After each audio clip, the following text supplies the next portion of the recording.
Release that which I by Ermu. Chapter 161 Alchemy and Chemistry. The principle behind a DC generator and its structure was very simple. During his childhood, Roland had once taken apart more than a dozen four-wheel drive motors. From the ordinary stock motors, to the legendary Golden Panther, and also the build-it-yourself type hand rotators made out of copper wire. These motors were all considered to be regular DC motors. There was no difference in the structure of DC generators and DC motors. At their essence, they were all the same thing, their function was interchangeable.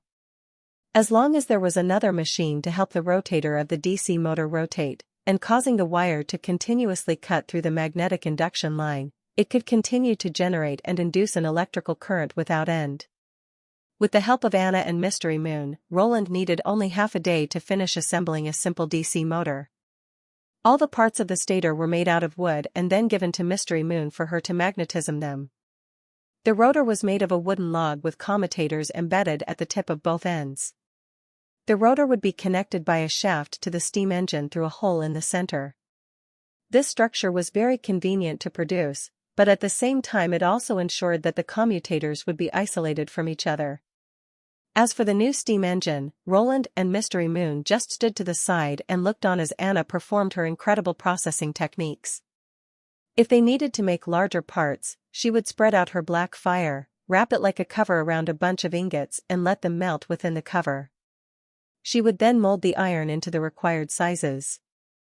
Afterward, she only needed to cut out the right form. On the next day, when Roland was ready to go to the calcining room in his backyard to test out the generator's effectivity, the guards also brought him some very pleasant news. The chief instructor of Silver City's alchemy workshop had come to Border Town, and also, there was more than one other person that had come with him. Asterisk. Kyle Sichi acted in a very decisive manner. In the afternoon, on that very same day he took his family and more than a dozen disciples with him and boarded on the next merchant ship heading towards Border Town. Unfortunately, Chavez had ended up hesitating for a long time, but in the end, decided to reject Kyle's invitation. Kyle hadn't disclosed the contents of the letter to any of the other alchemists since the more people who knew about it, the later the departing time would have to be scheduled.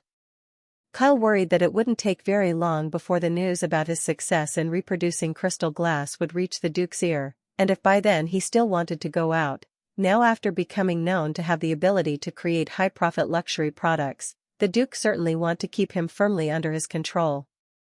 He had written down the formula for crystal glass and its firing method on paper, then stored it in the formula cupboard of the refining room. This would in turn also give the Duke the opportunity to heavily invest in the production of crystal glass and in so doing also invest in the alchemy workshop indirectly. But comparing it with learning about the truth of alchemy, whether it was the recipe of crystal glass or the alchemy workshop in general, they both wouldn't even be worth mentioning. 5 days later, Kyle finally had the opportunity to see the author of the letter, Roland Wimbledon. Right now they were in the castle's reception hall, and Kyle had just finished giving his greeting, but even before he had placed his butt on the chair, he couldn't stop himself any longer from speaking out. "Your Highness, I would like to have a friendly conversation with your alchemist." "My alchemist?" Hearing his question, the prince just grinned. "Before you came to Border Town, we had no alchemist here, but from now on you are my alchemist." "You mean, those alchemical formulas were written by you?" Kyle suddenly thought of another possibility. "My counterpart is a prince, who has received all his knowledge from private teachers and other mentors. So, if he knows about these formulas, doesn't this mean that King City Alchemy Workshop had already known about the essence of alchemy for a long time? And we, in our delusion, thought we were finally getting ahead of them. Now that seems to be just utterly ridiculous." "Not exactly," Roland said. "These formulas came from an ancient book which were written more than 400 years ago and were recently discovered by me. It seems that hundreds of years ago they called alchemy chemistry. What?" When Kyle heard that the formulas didn't come from King City's alchemy workshop, his heart suddenly felt a lot better. But the prince's answer still surprised him. An alchemy book that was more than 400 years old? One had to know that even the King City's alchemic workshop only had a history of less than 200 years. Could it be that the later generation will also look at our inventions? Yes, in the book, those scholars had formulated a hypothesis, which they called the theory of the immortality of matter.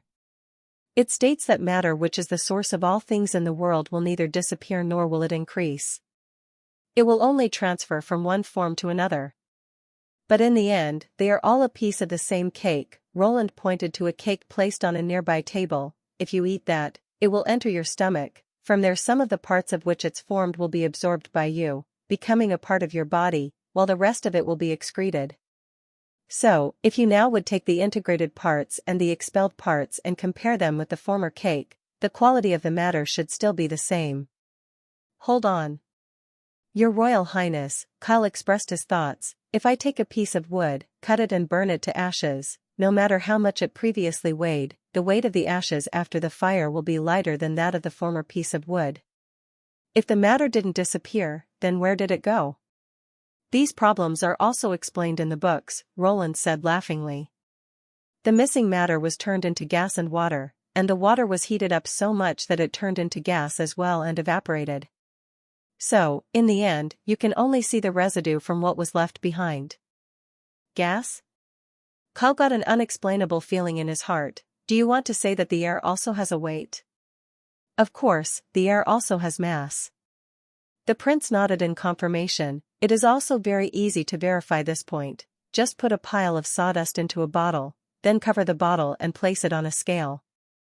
Afterward, you set the sawdust in the bottle on fire and weights it again. You will eventually discover that the weight of the bottle hasn't changed.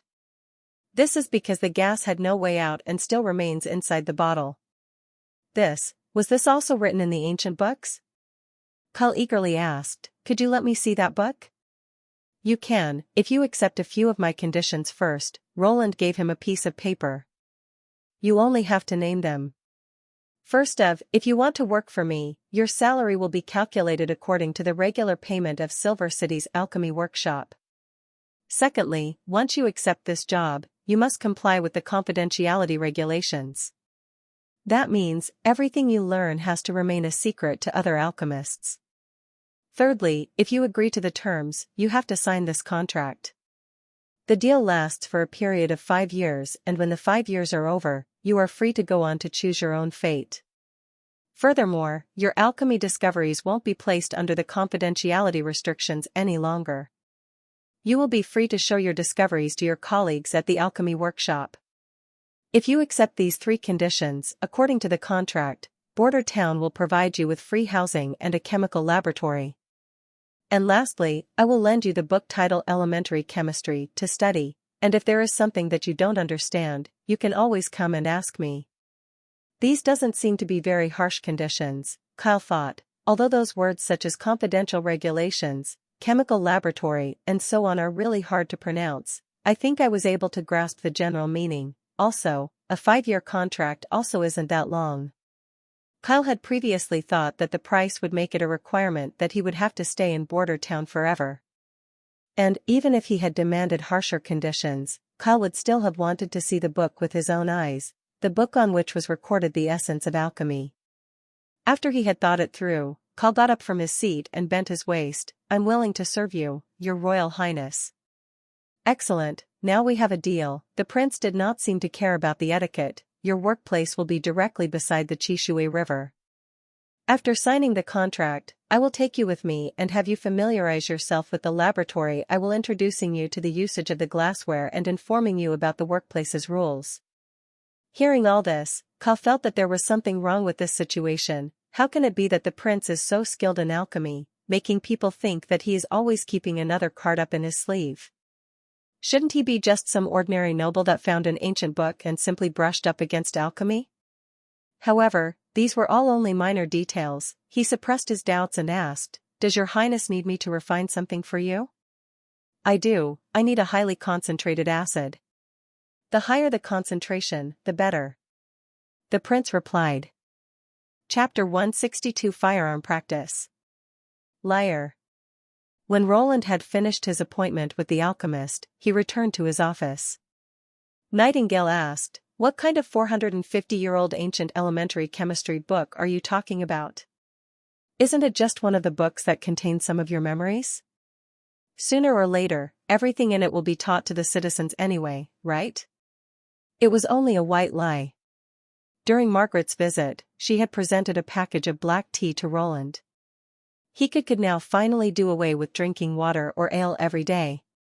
How could a prince who has lived his whole life in the palace know alchemy so well while having only had access to the teachings of the king's alchemist? But, if I were to rather give him a book so that he could study it himself, it would be more likely that he would accept the knowledge compared to if I were the one who was teaching him. After all, the one thing that humans trust the most will always be themselves. Oh? Nightingale became curious. She leaned her upper body closer to Roland and stopped herself directly in front of his face. Then who was the one who taught you? Roland opened his mouth, but Nightingale laid her finger on it. If you do not want to give me an answer, just don't say anything. I don't want to hear a lie come from you. When Roland blinked with his eyes, Nightingale had taken back her hand. We have to make use of the fact that the duel is still 5 days away. Roland took this opportunity to change the subject. We have to get Carter and allow him to get familiar with the new weapon. But a short while ago, didn't you complain that the ammunition problem still wasn't resolved yet? The problem only affects the actual use of coloxylin. If we only want to take care of the competition, it should still be possible for us to fire the gun. After all, during the duel we won't have to consider the transportation or the reloading, since 10 rounds of ammunition should be enough to draw a result, Roland explained. Of course, the lack of celloidin would lead to a decrease in the rate of fire, which could also play an important part in the duel, but in the end it would all end up in the hands of Carter and his godlike face. Asterisk. To the west of the city wall. After accepting his new assignment given to him by Roland, Carter arrived at the explosives testing area once more. I'm supposed to be fighting against a witch? Carter had been startled when he heard about the duel. Can I wear a godstone of retaliation? Certainly, Roland smiled. But unfortunately, you will be facing off against a unique type of witch who won't be affected by it. Her method of fighting is also similar to that of a knight. She will even be using a greatsword. You mean to tell me, she's a witch that is a master at melee fighting? Carter glanced at Nightingale who was standing beside Roland. More or less. But because her ability is of the self-strengthening type, regardless of whether it is her strength or her speed, they will all be far beyond that of an ordinary human. Roland continued. You have to be mentally prepared. Her control over her body and her power is several times greater than that of that death row criminal after he took those pills. Several times greater.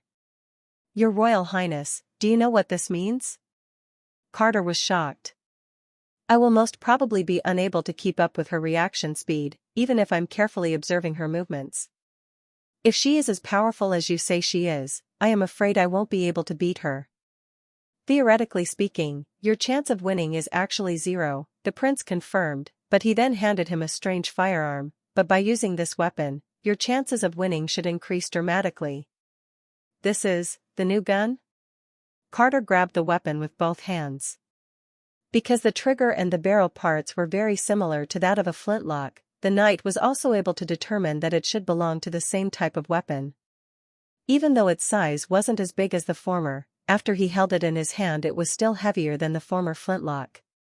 Particularly noteworthy to him was that, with the exception of the handle, which was made out of wood, all the rest of the weapon was made out of metal. With its smooth lines and its sharp corners, as well as its light white metallic luster, the weapon was a thing of unspeakable beauty. It was the first time he saw such a weapon, and he immediately fell in love with it. It is called a revolver. Roland pulled out another weapon with the same shape, and let the beehive-like wheel pop out to its left. Now let me instruct you on how to use it. Carter soon found out that its operation was simpler than that of the flintlock gun. The projectile and gunpowder had already been integrated into one unit, and as long as the cylinder was loaded it would be ready to fire. There were 5 holes in the cylinder, which meant that each cylinder could be filled with up to 5 rounds of ammunition. This was probably also the reason why it was classed as a revolver. There was a hole where the revolver's hammer met the cylinder. If the hammer hit the hole, a spark would be created and a loud friction sound would then be heard. Maybe there is flint hidden inside it, he thought. But this bullet's design really is much too incredible. This light yellow shell is made out of a thin copper plate, and the body appears to be perfectly round but also totally smooth at the same time. I can't even see any cracks or gaps in the outer shell. The bullet's front is slender while its rear is as thick as my index finger.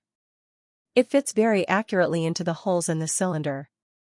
How were they able to produce this? The ammunition still isn't finished yet, so you have to always pay attention to the opening at the bottom of the bullet. Roland performed a shooting motion. Like me, you have to always keep pointing the muzzle downwards. Don't let the powder leak out from the opening. After each shot, you have to clean up the revolver's bullet nest, or else the scattered gunpowder will start to accumulate inside the hole. Unfinished goods? Yeah, the prince shrugged. There is an important part that still needs to be resolved, but if everything goes well, we can finish it before the start of the duel. The hole at the bottom will then be sealed so that you will no longer need to worry about losing gunpowder. When the bottom becomes sealed, how will the gunpowder inside the bullet be ignited? Carter thought this, but soon decided not to think any further about this seemingly impossible problem. After all, he was not as knowledgeable as His Royal Highness, who knew so much. That's right, he is erudite and multi-talented. At present, Carter already admired the fourth prince and prostrated himself in admiration. No matter if it were a master alchemist or an astrologer who held a high position at court, none of them had invented as many strange things in addition. All of Roland's products had a great value.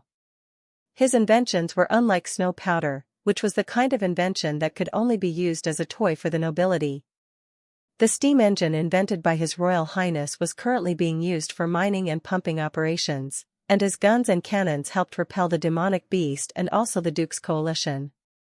Now, Carter was already convinced that as long as he had enough time, the throne of the Kingdom of Grey Castle would definitely end up in the hands of Roland Wimbledon, the great lord of Border Town. The distance to the target was 10 meters, but apart from the issue with the distance, there was also the problem that the human mark was only the size of one's hand.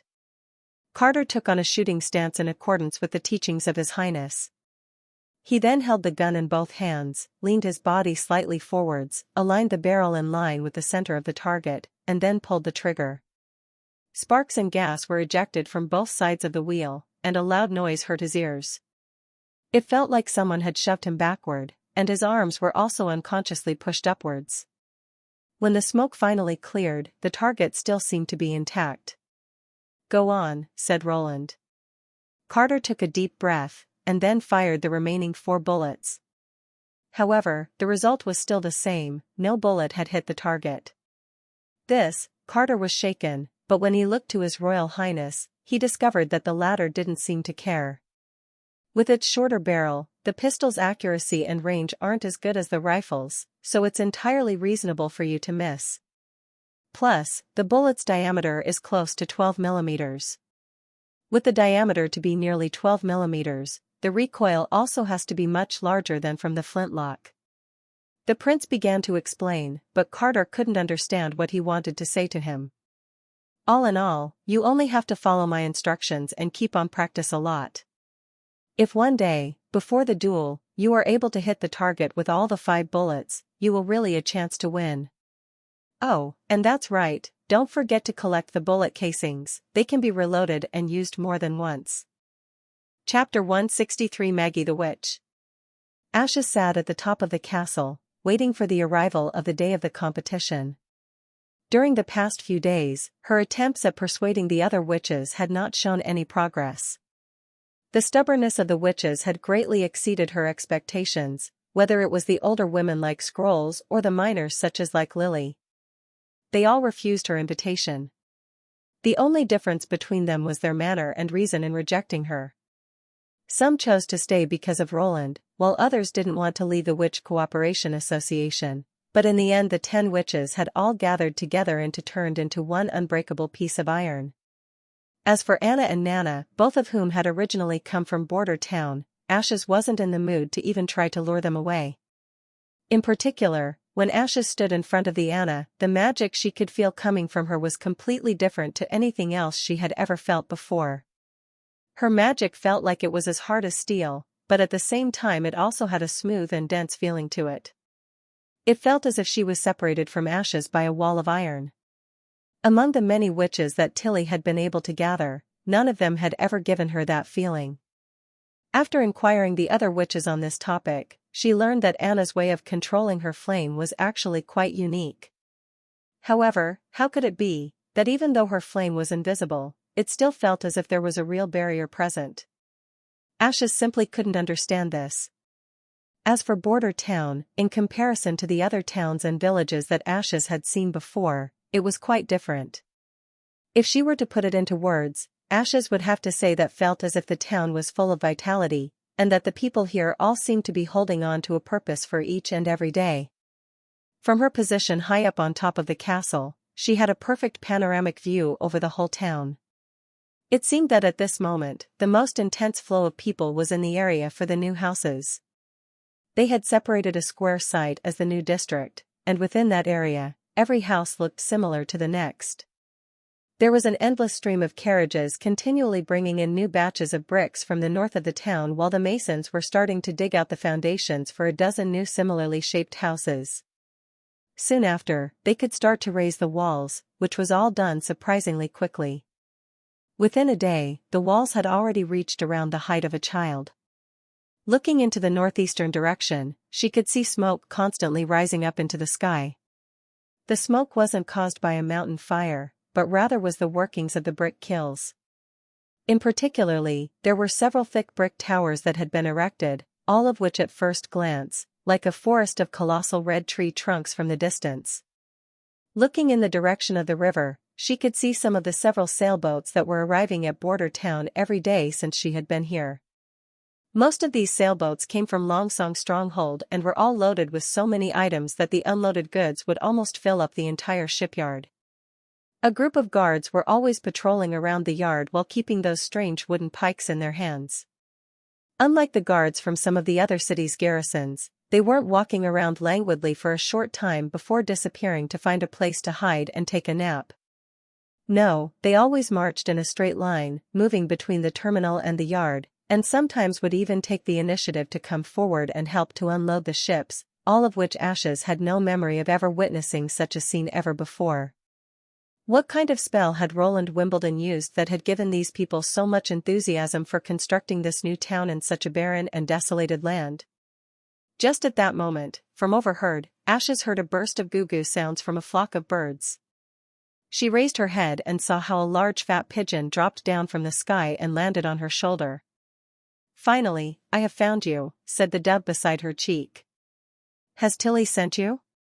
Ashes pulled some wheat corns from her pocket and threw them on the roof. The pigeon began to flap her wings in anger, which was probably supposed to mean something like, "I'm not a bird, grr. After you turn back into a human we can speak again." "Okay." Goo. When the voice faded, the pigeon's feathers suddenly expanded, and released a white light from the gaps between its feathers. Its head moved up, followed by the rapid expansion of its body.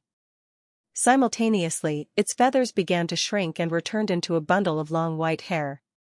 No matter how many times she saw this happen, Ashes would always be amazed. Maggie's ability as a witch, which allowed her to change into a variety of birds, besides the problem that she was quite fat in her bird form, was wonderful and charming ability. She would even sometimes long to have Maggie's ability, rather than being an extraordinary who didn't have to be afraid of the power of God's stone of retaliation. She was much more eager to have the ability to travel from one place to another. With this ability, as long as she wanted to see Tilly, she could immediately go to her, no matter where Tilly was at the time. Even with the trace I could follow, it still wasn't that easy to locate your position. Maggie's entire body trembled as if she was drying her feathers. The distance was so far that my magical stone statue couldn't even sense the magical fluctuation coming from your mark. Fortunately, Shadow could still tell me your approximate whereabouts. When I flew over the fallen dragon ridge, the magical stone finally showed some reaction. In addition to her bunch of amazing white hair, the most eye-catching part of her was her short stature. She was obviously an adult, but until you reached her waist, she still had the exact same appearance as a young girl. If she untied her white hair, it could almost cover her entire body. "Has Tilly safely arrived in the fjords?" Ashes sat down and patted at the tiles beside her. The other side, just like a bird, obediently came over. She took the Empress of the Sea and had a safe travel, but during the second trip a strong north wind came up and pushed the ship against the shore, fortunately no witch was killed. The third and fourth ships are still at sea. The moment I heard of your travel I came over to find you. That's good. Ashes could finally feel some relief, although she felt disgusted when she saw the prince's face. One thing he had said wasn't wrong. He was right that the voyage from the kingdom of Grey Castle to the fjords would be filled with danger. The weather on the sea could change far more rapidly than here on land, and at the same time, it could also be much more violent than on land. What was an entirely blue sky of pleasant winds just moments before could turn into a storm within the blink of an eye. Fighting against the overwhelming waves, her extraordinary power appeared to be negligible. You both say the same thing, Maggie continued. Shadow stated that you did not come back together with them because you wanted to recruit some new witches from Border Town. Rather than asking for more details, Lady Tilly just said that's good. She paused and took a look at her surroundings. The new companions, where are they? They do not want to leave. Ashes sighed in regret and began to repeat her story. Compared to me, they seem to believe in the Lord of Border Town, who is Tilly's brother. Lady Tilly was willing to accept us, and now even her brother is also prepared to take us in. To me this doesn't seem to be bad. She leaned over. That being the case, shouldn't you already be on your way, on the road to the fjords? Without your help, Lady Tilly cannot start the cleansing program. Ashes shook her head. I still have to wait. I will leave immediately after the duel has finished. But, you just said, even if you win, the other side still wouldn't take the initiative to accept your offer. Maggie muttered, so why do you have to complete this test? If there is a chance, I still want to try. Ash's answer came quietly. The cleansing program has no immediate effect, but if I'm able to bring a witch with me, Tilly's strength will definitely increase. Well, Maggie nodded, in that case. I will be staying here and wait for you so that we can both go back together, but there is still one thing you have to take note of. When I flew over the fallen dragon ridge, I saw a group of riders flying the banner of the church.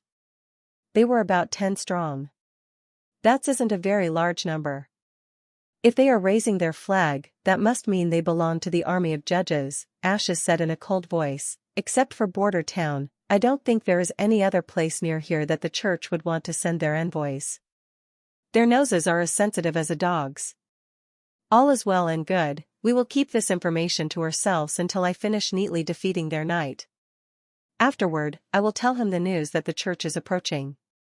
Roland Wimbledon should finally realize what a terrible mistake he had made. How awesome would that be? Chapter 164 Highly Concentrated Acid. Kyle Sichi had hardly gotten any sleep these past few days. He had soon discovered that coming to Border Town had been the wisest choice in his life. He had spent 2 full days and 1 night reading the complete book on primary chemistry, and now that he had started to read it once more. Even though he had only slept for 2 or 3 hours, it was more than enough for him to be full of energy. Now, as he returned back to the first page, he started to read the ancient book carefully once more. Matter is made up of tiny particles. The changes of matter are from the decomposition and the recombination of those aforementioned particles. During the entire reaction process, the total amount of matter will always remain constant the entire time. For goodness sake! What kind of person could write such a book? Unexpectedly, there are some people who could see the world in such details that they could narrate it so clearly. More than once did he suspect that the contents of the book were actually all a fabrication, but after he did some alchemy tests according to the example given, the results were all fully in line with what was written in the book. Moreover, not only did this work during the experiments, no, he had also frequently seen some example of this working in reality, all of which showed that what was written in the book was correct. There were things such as oxygen, which was described in Chapter 1. This gas is one of the main components of air. People were not breathing air to live, but rather the oxygen that came with it. A flame also required oxygen to be able to burn. The combustion was essentially a kind of oxidation reaction. The more oxygen the fire was supplied with, the more intense the combustion would be. These words reminded him of the kilns they used in Silver City to burn glass. 2 people had to constantly work on the blister bag in order to allow the furnace temperature to reach the level at which the gravel would start to melt. Since it was all made out of matter, this was also possible through alchemy. No, it was simply a chemical reaction drawn out from pure oxygen. If it were possible to supply the furnace with pure oxygen, couldn't the blast equipment also be left out? And the most surprising part he had read in the book was that water was actually composed of 2 hydrogen particles and 1 oxygen particle. Which was probably also the reason why all creatures had to drink water. However, hydrogen seemed to be a gas, but when combined with oxygen, which was also another type of gas, it became a liquid. How could this be possible? Kyle discovered that he still had many questions left unanswered and also many things to consider. But there was no doubt that with this new knowledge he had already left the other alchemist far behind. While they were still searching for formulas in their world filled with chaos and a fog of obscurity, he instead had a flat and straight road directly before his eyes. Whatever, I can leave this for later. Now, it is time to do some proper business. He finally closed the book, filled with reluctance. Looking out of the window, he saw that at this point the horizon had already begun to turn white, which meant that it was time for him to go to work. Kyle blew out the candle, and when he approached the bedroom, he saw that both his wife and daughter were still busy sleeping. Afterward, he stepped out of the house and closed the door quietly behind him. The house His Royal Highness had assigned to him laid in a district west of the castle. Comparing the new house with his former house in Silver City, there were a lot of differences. The walls were now made out of brick instead of the quickly molding wood he had seen in Silver City. Furthermore, the house was also many times more comfortable, and the kitchen utensils and furniture were all stocked with everything that they needed. Although he hadn't spoken about it out loud, deep down he was much more satisfied with this new life. His disciples lived in another district, 2 blocks away from him.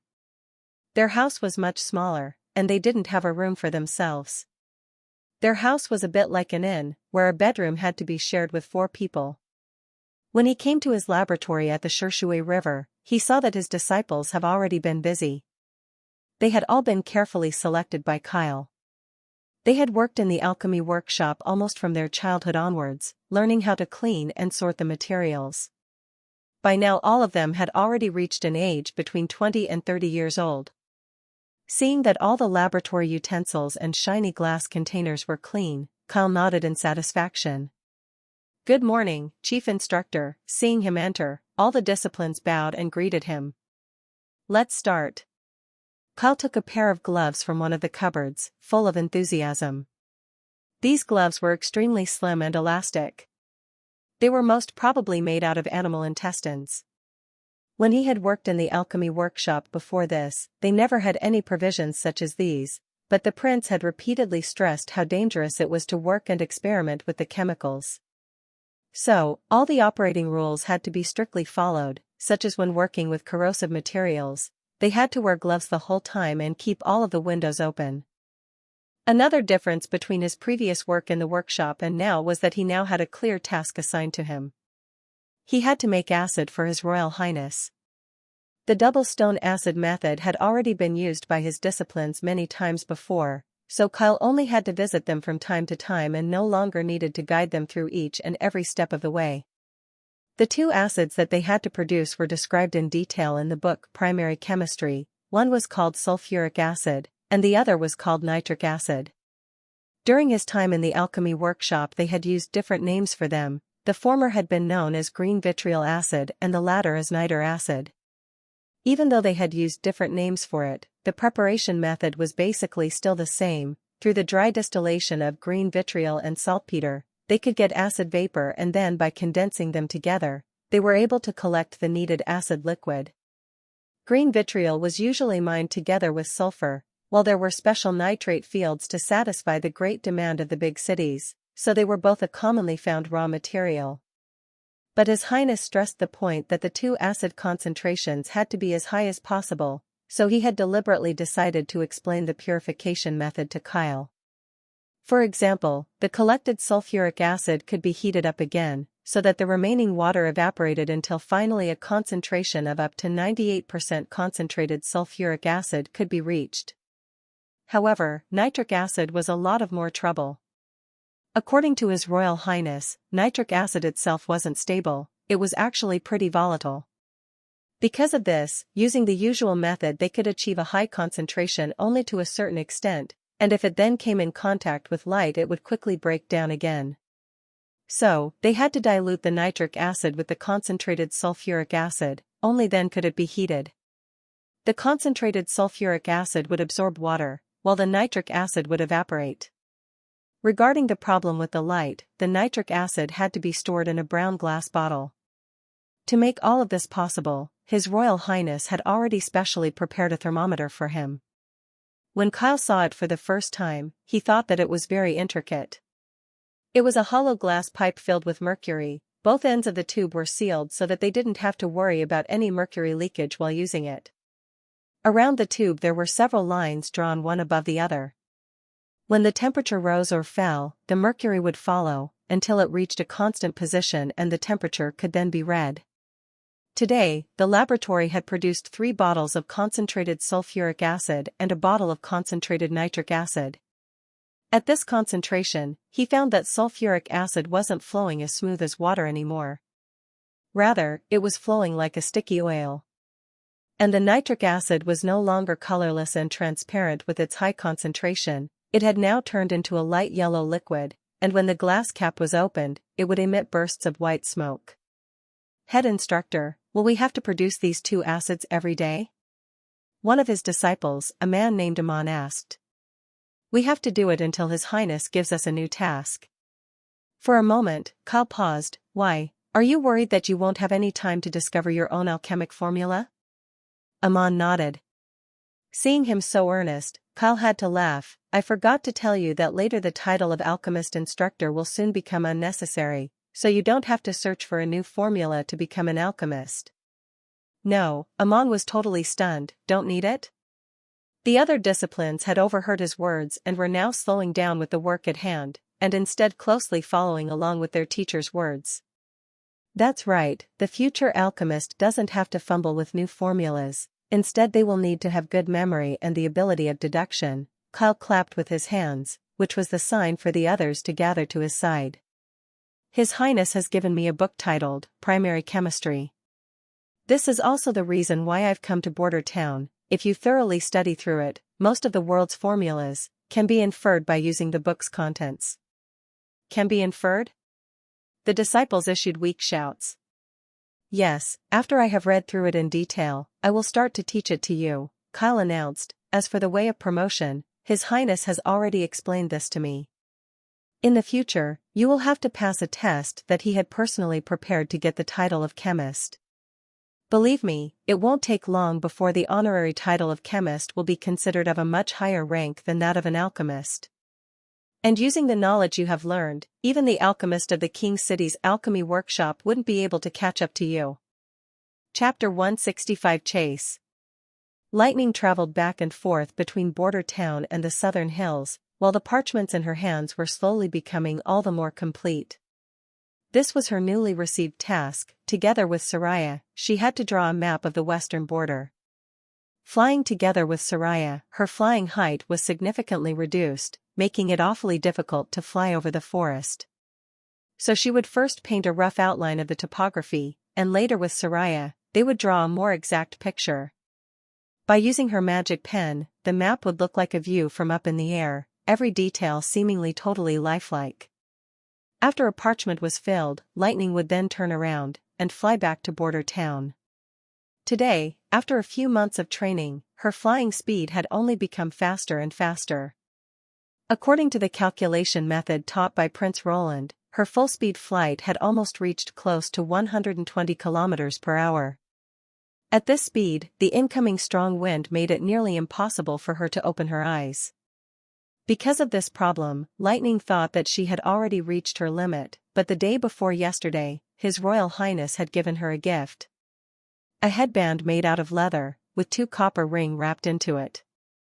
Embedded inside those copper rings was a pure and transparent glass, allowing her, for as long as she wore the headband, to be immune to the incoming wind.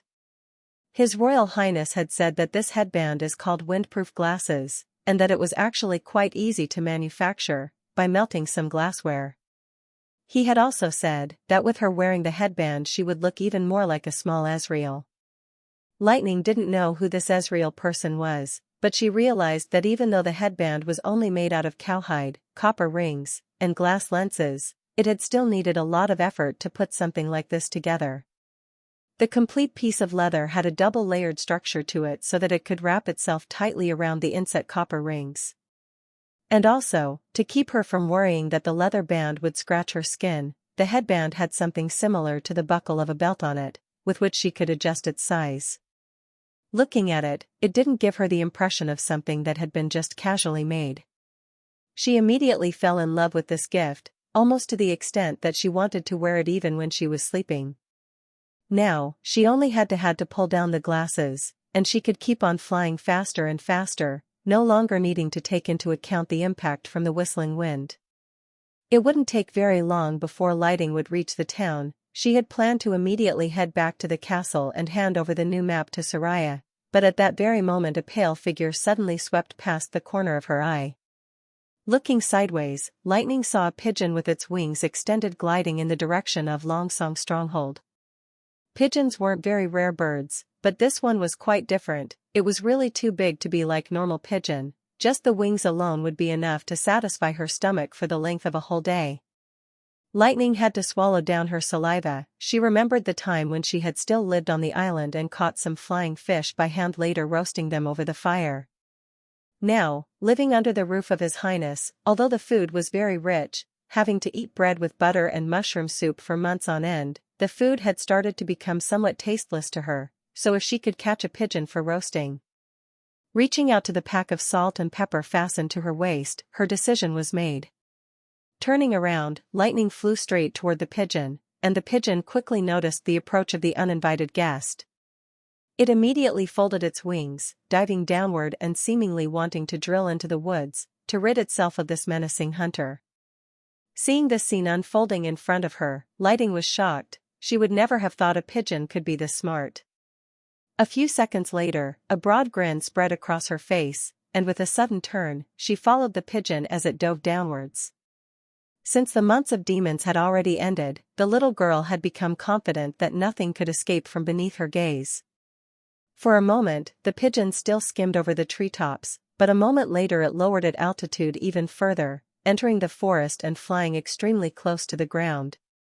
But the distance between itself and its hunter only became shorter and short. No matter how fast it beat its wings, it couldn't throw off Lightning's pursuit. The dense forest receded, and the sun would occasionally shine through the branches, becoming alternatives patches of light and shade. Until they finally flew through an open area, and their surroundings suddenly became open and bright. Grabbing hold of this opportunity, Lightning brought her speed up to maximum, instantly hugging the pigeon from behind and tumbling to the ground. The pigeon struggled heavily, trying to break free from its shackles. Lightning had already pulled out the knife from her waist, ready to finish off the game, but at this last moment, the dove opened its beak. "Don't, go. Help me, go." The little girl's shock was so heavy that she almost tossed her knife away. But she quickly regained her rationality, and asked, "Are you a witch?" As an answer, the pigeon nodded. "And I thought I could finally taste another type of flavor." Lightning sighed in regret, putting her knife away. "My name is Lightning, what is your name?" The other expanded into a ball, and then turned into its human form. "Maggie, you actually wanted to eat a bird," the woman complained. "I have already eaten a lot of them from before." Lightning just shrugged her shoulder in response instead. She reached out her hand to pull Maggie up. All of a sudden, a bead rolled out from within Maggie's bosom, bouncing onto the ground twice, only to fall into a small pit. When Lightning quickly went over to pick up the bead, wanting to hand it back to Maggie, but found that the glass-like red bead with some strange letters engraved on it, seeming very familiar to her. After frowning for a moment, she grasped a string around her neck, and slowly pulled a dark red pendant from her chest. Placing both of it into her hands to compare them, she discovered that the pattern on them was exactly the same. "What?" shocking Maggie, who was looking over her shoulder from the back. "Why do you have a trace?" "A trace? What's that?" "You don't know what it is?" "This thing can respond to a magic stone, allowing the holder of the stone to locate your position." Maggie suddenly stopped. "No, why should I even tell this to you? Just now, you wanted to eat me. Do you have such a magic stone?" "There are," Maggie nodded her head. "So, can you find my position?" Lightning asked curiously. "No, it must match the magic stone to be able to locate the corresponding mark." She replied very agilely this time, "And only us witches can use this." "If you don't know this already, how were you even able to get one?" "It was my dad who gave it to me," Lightning returned the bead to Maggie. "What about you?" "I won't tell you," Maggie answered grudgingly, but then she stared curiously at the other girl. "You belong to the Witch Cooperation Association, and Ashes said that you do not want to leave Border Town." "You belong to her side?" Lightning curled up her lips in disdain. "And I thought you were a new witch who was attracted by the rumor. Us witches here have a good life, why should we leave?" "Because of the danger. The church may come here at any time, bringing their army over with them. An explorer will never shrink away from something because it is too dangerous." When Lightning spoke out aloud, her face turned slightly red. "Well, the stone tower doesn't count. It is only a matter of time before I visit the ruin again, and by then I must be the first to enter the basement. Furthermore, His Highness Roland Wimbledon has a lot of incredible invention. As long as you have seen them once, you will immediately become attracted to them. One can turn a fist-sized ball into a weapon, and when someone is hit by it, they are torn into pieces." "Really? Can you take me to see them?" Maggie exclaimed in admiration. "That won't do, unless you join the Witch Alliance, and become one of us." "But I have to go back with Ashes." Maggie hesitated. "Then you can come back later." Lightning continued her coaxing. "Here you can have a lot of fun. We have machines which move on their own using heated water. There are also weapons which are able to attack over a distance of 1,000 meters. Are you asking yourself how far 1,000 meters is? All in all, it is very far. If you look at people from 1 kilometer away, they will seem to be about the size of a tree branch." Making many gestures with her hands and feet, "And there are even many more possibilities to go play within the concealing forest. Things like poking honeycombs, gathering so many mushrooms that you couldn't even count all of it, and hunting birds and the wild boars are all so very interesting. Peeling off their fur and roasting them over the campfire. You only have to sprinkle a little salt and pepper on them, and you can relish and eat as much tasty meat as you would ever want." "Really?" Maggie couldn't help but start licking her lips. "Why should I lie to you?" Lightning hooked her arm around Maggie's shoulder. "On the other hand, we might even go hunt a bird and roast it, right now. Tien, I changed Azawa Riel into Ezreal." Also, I really loved this chapter. Chapter 166. On the eve of the decisive battle. On the 5th day after their agreement, Roland had finally readied all the raw material he needed for the production of the Soloidan. He had made some serious mistakes in the beginning with the electrolysis of the salt water. He wanted to take advantage of the leftover copper strips from Anna's bullet production and use them as electrodes, but the final result was that the electrodes had dissolved in the water, giving birth to the possibility of forming chlorine during the electrolysis. With this, the whole basin of salt water was wasted. The electrolyte was generally saturated salt water, but the problem was that the salt in this era was not as cheap as the price of cabbage. Therefore, when the water was drained and Roland detected that the copper ions had mixed into the brine, turning it also into waste. Roland felt as if he was throwing away gold royals instead of just salt.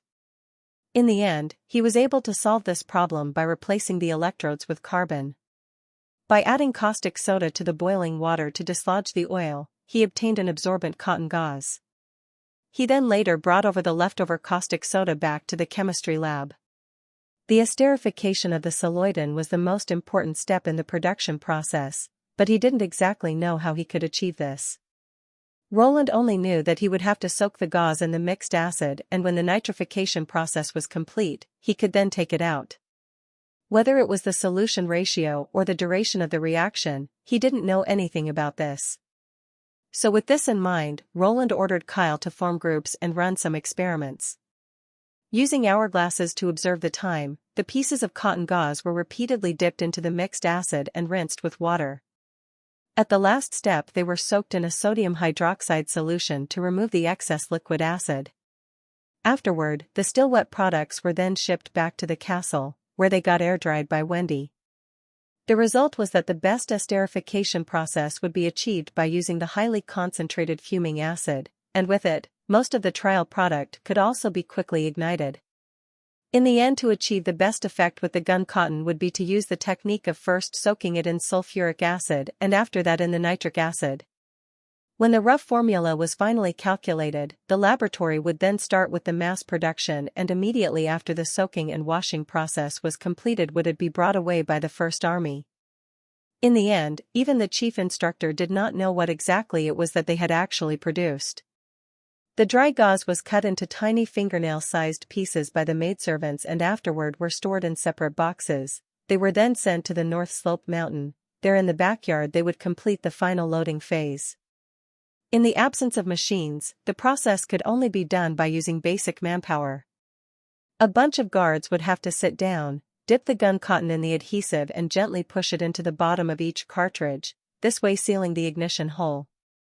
They then carefully poured in the gunpowder with a funnel, compacting it as far as possible and making sure that each cartridge received an equal share of the propellant. The final step was to place the warhead on top of the cartridge. The warheads and cartridges were made by Anna, who had to ensure that they would fit together so perfectly that only a few gentle taps with a hammer were required to seal them. The efficiency of production was very low. In one day they weren't even able to produce more than 100 bullets. Then on the 6th day, Carter could finally start using the new weapon. Since the chief knight's body fulfilled every qualification that was required to be an excellent marksman, his hit rate had been greatly improved after repeated practice over the last few days. Compared to the performance he had shown right after Roland introducing the weapon to him, it was like the difference between heaven and earth. After fixing the problems with the ammunition, Carter no longer had to use his previous strange shooting posture, with him always having to point the gun downwards. Now, as long as the sealing collodion didn't break, the gun chamber could easily be kept clean. And since it was several times more flammable than the black powder, the fast firing rate was also guaranteed. Taking advantage of the last day of time they had left, Roland allowed Carter to train his rapid gun drawing and even dual pistol shooting skills. The recoil of the 12mm pistols was so strong that it quickly became difficult to guarantee that the second shot would score while holding the gun only with one hand. But in Roland's plan, Carter would first hold back, letting Ashes draw in close and then start with his surprise attack. Taking into account that Carter would carry 2 guns during the duel, if the fight ever turned to close combat, with 10 bullets his success should be guaranteed. If the opponent closed in too quickly, Carter could quickly pull out his second gun. And taking into account that Ash's weapon offered a certain degree of defense, Roland deliberately chose the not easily deformed steel bullets, increasing its penetration ability instead of using bullets with a high lethality. With the limits of the current era's smelting technology, Ash's great sword was in all likelihood made out of pig iron to exaggerate its form without bringing any actual quality improvements. On the contrary, such bulky iron weapons were not actually fully forged, which led to the problem that the internal stress distribution would become uneven, and with this, they could only be called a good shield. From Roland's point of view, her weapon could be classified at best to be of common quality. So as long as their luck wasn't awful tomorrow, the possibility of being hit by ricocheting bullets was very low. If Ashes wanted to beat Carter, she would first have to close the distance, which was a cold weapon's inherent disadvantage against hot weapons. As long as her eyesight wasn't exaggerated to such a large degree that she could even track the ballistic curves, allowing her to instantly dodge the bullets, the starting distance should actually be an insurmountable gap. Asterisk. Maggie flew back to Ash's room only after the sky had already started to turn dark. "Why are you coming back so late these past few days?" Ashes asked after closing the window. "Lightning took me with her to catch some birds." When Maggie had changed back to her human form, she took a roasted bird leg out of her pocket, immediately filling the room with an overflowing aroma. I deliberately left a piece for you. I've eaten. Ashes shook her head. Is Lightning one of the witches in the Witch Cooperation Association?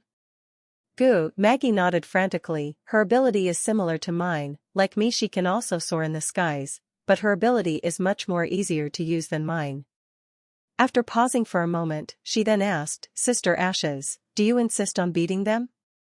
I feel that they aren't actually ever going to go with you, and they live here quite well. Ashes was startled by this unexpected question and didn't answer. Because even I want to stay here now, Goo. Maggie sat down on the bed and self-servingly said, the bed is soft, and the food we get is also sumptuous. I noted that when it was time for lunch, the Lord specifically placed the table in the backyard so that he could dine together with the witches after their practice. Everyone was talking and laughing, and he occasionally also gives a few words. He looks completely different than those aristocrats that hate us. This afternoon Lightning had taken me with her to play Gwent. It is a game playable for two and they even gave me 2 decks. Ash's sister, do you want to play together with me? I will teach you. No, Ashes shook her head and took a deep breath. She was aware of the changes taking place during the past few days, but right now, she suddenly realized that her thoughts seemed to have been caught up in a misunderstanding. These days, the majority of witches were living in fear, living without any purpose. Their only pursuit was to live a comfortable and stable life. The same could be said about Maggie before she had been accepted by Tilly. She had lived within the reeds of a thatched house in the slums of King's City. Just like a real bird, she had spent her nights within the slits of the roof beams. Even after Tilly had decided to cross the seas eastwards, Maggie was still running around, contacting those other witches living in hiding, without even stopping once in the last 6 months. Most probably she was experiencing a life of peace and quiet for the first time ever. Wasn't it exactly the same for me? After I have met Tilly, I suddenly lived a life I had never dared to dream of. But now, after being accustomed to a relatively quiet life in the palace, I ignored the attraction of what it means to finally call a place my home again. In the eyes of those others witches, this is something they have never had before. It is only logical that they want to keep on staying here, wanting to protect their territory and all the feelings it contains. For me it is probably also the reason that I want to protect Tilly in the first place. If Roland Wimbledon really does what he has said he would, with him being able to resist the God's punishment army, there is no doubt that living in Border Town will be a better choice than traveling to the fjords and establishing a kingdom of witches in that strange land. It seems to be just the place that our hearts are yearning for, but in the end, how much they will have to suffer no one can really predict. However, if he is unable to resist the church, will the other witches leave? Ash's mood suddenly cooled down. Changing the perspective of her thoughts, if Tilly is unable to gain a foothold in the fjords, I am afraid I will choose to stand beside her, guarding her until the last moment. As the person who I decided to be leading me towards my destiny, I won't leave her in before reaching it. Living here you will always be under the threat of the church, and if they are unable to stop the God's punishment army, it is only a matter of time before Border Town will be destroyed. Indeed, the test was no longer necessary, but Ashes still decided to go through with it. In order to wake them up and prove her point. And if they can stop them? Maggie muttered. I hope so too, so I will help them to verify this point. Ash's voice became gradually smaller. Finally closing her eyes, she was now ready to go all out. Chapter 167 Victory. They chose to hold the competition at the foot of the western city wall. As for the spectators, in addition to Roland, there were also Iron Axe, Sir Pine, Brian, and all the members of the Witch Alliance. Plus, a fat pigeon who was squatting on the floor and looking upwards. In order to avoid an incident where other people were accidentally hit by bullets, everyone who wanted to follow the test had to board and sit on the wall. Furthermore, the 2 fighters, the Chief Knight Carter Landis and the Extraordinary Witch Ashes would both be fighting close to the wall. Carter's attire was no longer like the heavy knight armor he wore in the past, rather he now wore leather clothes which were easy to move in. He even had a custom-made holsters at his waist, giving him the opportunity to insert a revolver on both the left and right sides separately. In addition, there was also a knife fitted horizontal on his back, which could be used in the case of an emergency. But Roland knew, if Carter had to fall back to using the knife during the fight with an extraordinary, it would be better to just throw in the towel. Ashes was still wearing the same dress as usual. A black robe covered her whole body while her black hair was tied into a ponytail, which was falling naturally down behind her. Seemingly completely ignoring that this would create an extra weakness for herself. The only difference with now was that the clothes wrapped around her great sword had been uncovered, showing her dark brown blade, which reflected almost no light. It was exactly like Roland had expected. The sword surface was totally uneven, completely unlike a well-forged weapon's. And because of the lack of maintenance she had provided to her weapon, the weapon had already begun to rust at the places where pieces had been cut out of it. When the two stepped onto the stage, Carter constantly adjusted their position, until they had a distance of around 15 meters between each other. At this distance, during his training he would have a more than 80% firing accuracy. Taking the two pistols out of his holsters, Carter checked for the last time whether there were any issues with the bullets or the barrel. Roland had echo mimic and amplify his voice. The rules of the duel are very simple. You are not allowed to move before the starting signal. You can always throw in the towel. As long as one of you do not receive an instant kill, Nana's healing ability will be able to soon restore you to your original state. Are there any questions left? After waiting for a moment and seeing that neither of them had anything to say, Roland went on and said, "When the bell rings, the duel will begin." Ashes silently sized up her opponent. As an extraordinary, most of the time, she just listened to her instincts when fighting. Furthermore, Tilly had also made it possible for her to take lessons from the best fencing masters in the palace, but she had always felt that these skills had only helped her in a minimal way. Her opponent this time was the prince's chief knight, but contrary to his rank, he didn't bear the common sword and shield, or spear equipment. He wasn't even dressed in his usual armor. The weapons in his hands looked very strange, but according to its shape, it obviously couldn't be regarded as a dagger or any other weapon related to the close fighting category. That meant that there was only one possibility left. It had to be similar to hand crossbows, which was a long-range striking weapon.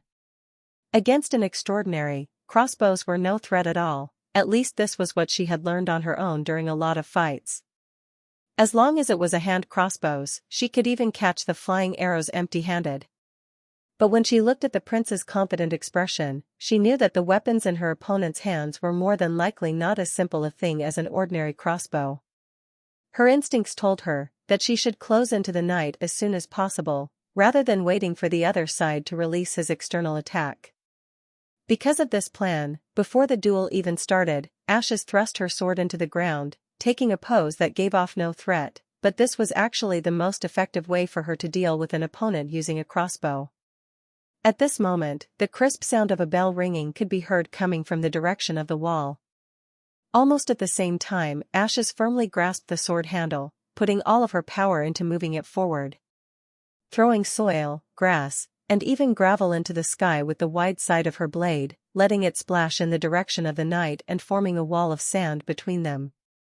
The chief knight's reaction was also very fast, releasing a burst of flame from the arms in his hands, accompanied by a huge roar. But Ashes didn't see any arrows flying out of them, which means that he had either forgotten to install them or that they were coming too fast for her to see. Compared with the first option that would be considered an idiot mistake, Ashes thought that the latter option was much more likely. Under the cover of the sand screen, Ashes started her sprint. Within the blink of an eye, the distance between the two of them was narrowed to half while the sand screen had still not yet completely landed on the ground. Most people would subconsciously try to avoid being covered by the flying dirt, so as long as she could interrupt the other side from continuing to shoot, Ashes has most likely already won. But Carter did not move from his position. He completely disregarded the sand hitting his face, squinting his eyes together while constantly following the movement of the extraordinary with his weapons, once again pulling the triggers of his weapons and sending out another burst of flames and a roar. On a conditional reflex, Ashes stepped to the side, but until now she had still not seen any arrows or any other projectiles coming at her, while the knight also didn't show any movement of pulling any strings or having to prepare the next arrow. This new weapon could probably be launched continuously, but since the first 2 consecutive shots have missed, the outcome has already been decided. Closing the last 10 steps in the blink of an eye, she had already appeared in front of the knight, holding her sword vertical, pressing her feet against the ground, preparing to directly smash into the knight. Normally, being hit by such an impact, her opponent would not die instantly, but it should still be enough to cause him to faint. Even if he were able to hold on with his strong battle will, the crushed bones in his chest would still make him completely lose the ability to fight. In last breath before the moment of impact, Ashes could hear, for the 3rd time, the bursting sound coming from the other side. Then a moment later, she felt as her sword was hit, followed by a crisp breaking sound and her right abdomen then suddenly becoming numb. It felt as if it had been severely grabbed by someone. Almost at the same time, her whole body smashed into Carter's chest, directly sending him into the air, making him draw an arc and then sliding over the ground. Until now, she had such a strong battle will that she was able to totally disregard her waist injury. But just then, as if she had gotten a hit to her head, a strong sense of dizziness suddenly came over her mind. She staggered 2 steps forward, nearly falling to the ground as if her extraordinary magic had directly poured out of her body like water from a broken flask, causing her limbs to become unbearable heavy. Ashes had to use her sword to hold up her body, and the previous numb wound then started to turn into a searing pain. It felt as if a part of her waist was now missing. Looking down, she could even see her own viscera spilling out. Biting her tongue, she kept herself from falling. In Roland's eyes, the whole process of the duel didn't last much longer than 4 or 5 seconds. He saw how the extraordinary witch threw dirt towards Carter, while he started to launch his own assault. During the middle, Ashes once changed her direction, but by then she had already severely collided with the knight's body. But within this short moment of time, Carter was still able to shoot 3 rounds of bullets, which was beyond what Roland had thought would be possible. Having to face the unusual fast approaching Ashes, I'm afraid even if I only had to follow the opponent's movements closely, it would already have been awfully difficult for me to achieve. But he could not only follow her and aim, but he was even able to shoot at her 3 times, fully proving that the title of Chief Knight wasn't for show. The fact that the first 2 rounds had missed was totally normal. In fact, if Ashes had continued to use her speed and changed her direction, I'm afraid Carter's shots would have never hit her.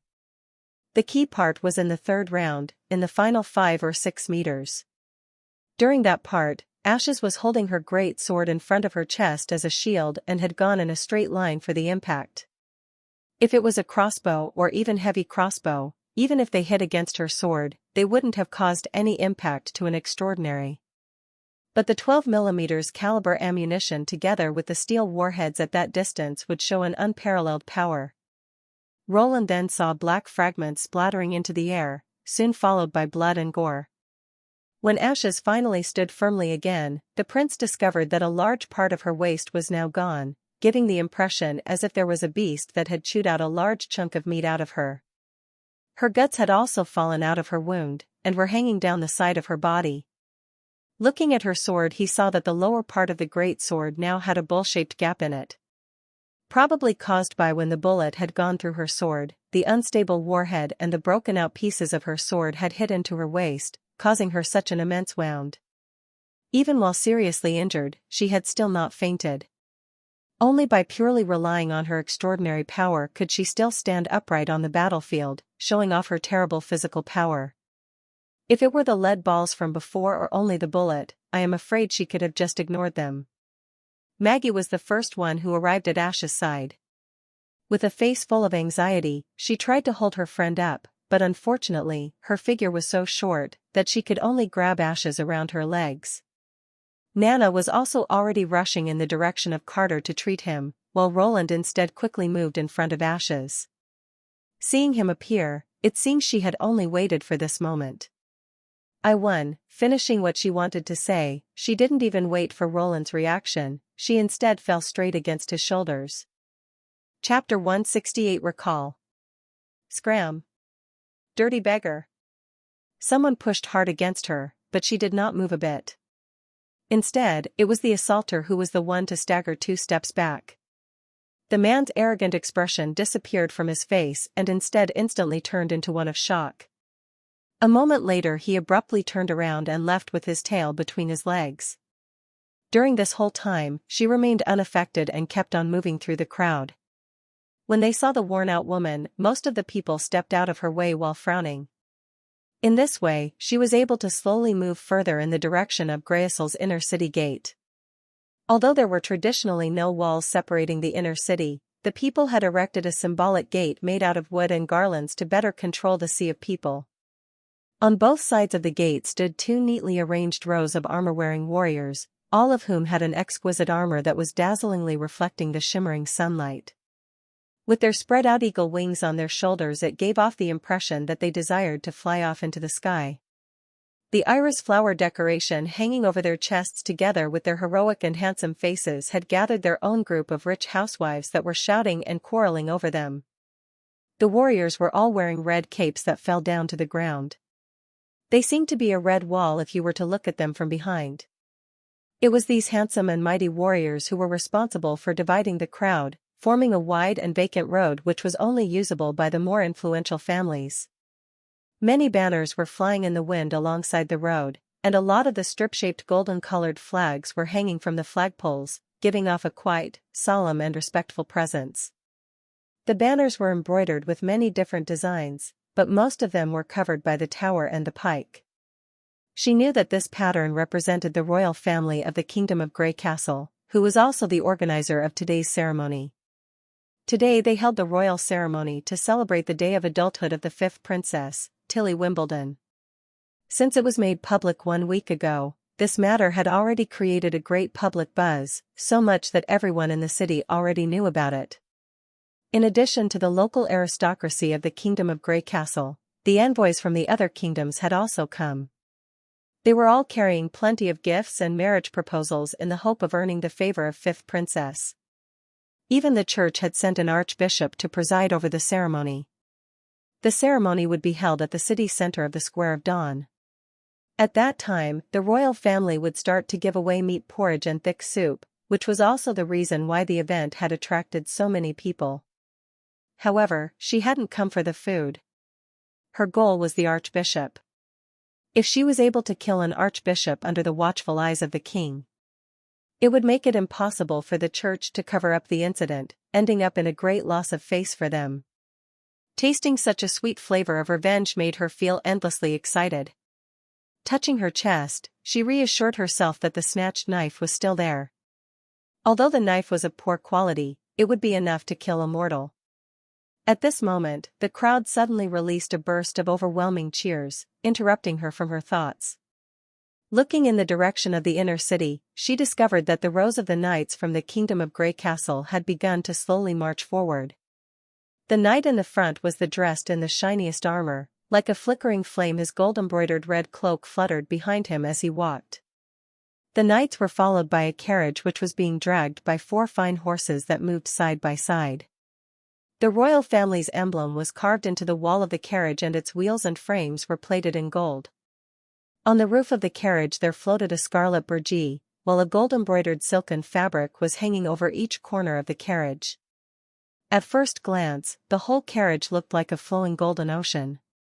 Mixing herself in with the crowd of people who were following along the carriage, she was also able to set foot on the Plaza of Dawn. The inner area of the plaza was isolated by a row of guards, only allowing the aristocracy to get a close look at the ceremony taking place. She estimated that she would have to stop here for now. But, as soon as the archbishop stepped into the plaza, she would immediately dart over, needing only a few breaths of time to reach him, leaving it impossible for him to escape from her grasp. One young person after another jumped out of the royal carriage and slowly moved onto the central stage.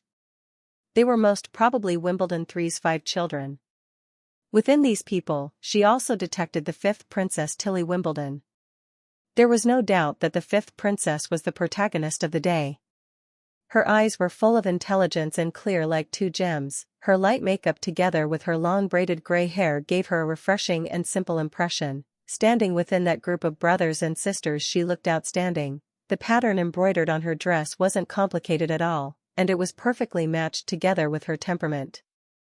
But what was most incredible was that she had actually looked all over the rows of people, even directly into her eyes, smiling and nodding slightly, as if the princess was greeting her personally.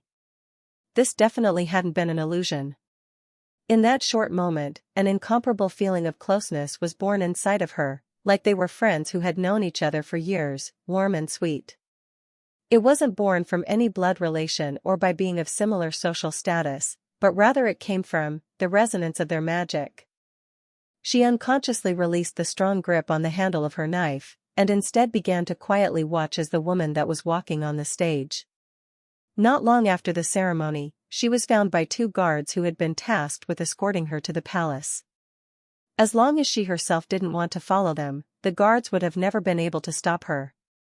But she did not ask anything from them, she just simply began to follow the 2 further into the inner city, until they finally reached the magnificent palace that stood at the end of the road. Within a secret room of the palace, she met with the 5th princess for the first time. So it was like this. It's an unfortunate story, and afterward you've eventually come to live within the kingdom of Grey Castle. Do not worry. In the future, you will not have to wander around any longer. From now on you'll be staying with me. I will give you a good makeup and make sure that they will not be able to recognize your face. I have heard that the monastery was destroyed by a fire and that all the children have gone missing. Only ruins and ashes are left of the buildings. Do you have a name from before that time? In that case, from now on your name will be Ashes. When Ashes opened her eyes, the first thing that caught her eye was Maggie's face. The other side blinked a few times and then she came up and embraced Ashes. You finally woke up, Goo. Ashes tried to move her lower fingers, only to discover that she wasn't hit by the weakness or numbness that she had expected. Furthermore, she also felt that there was no pain coming from her waist. How long have I been asleep?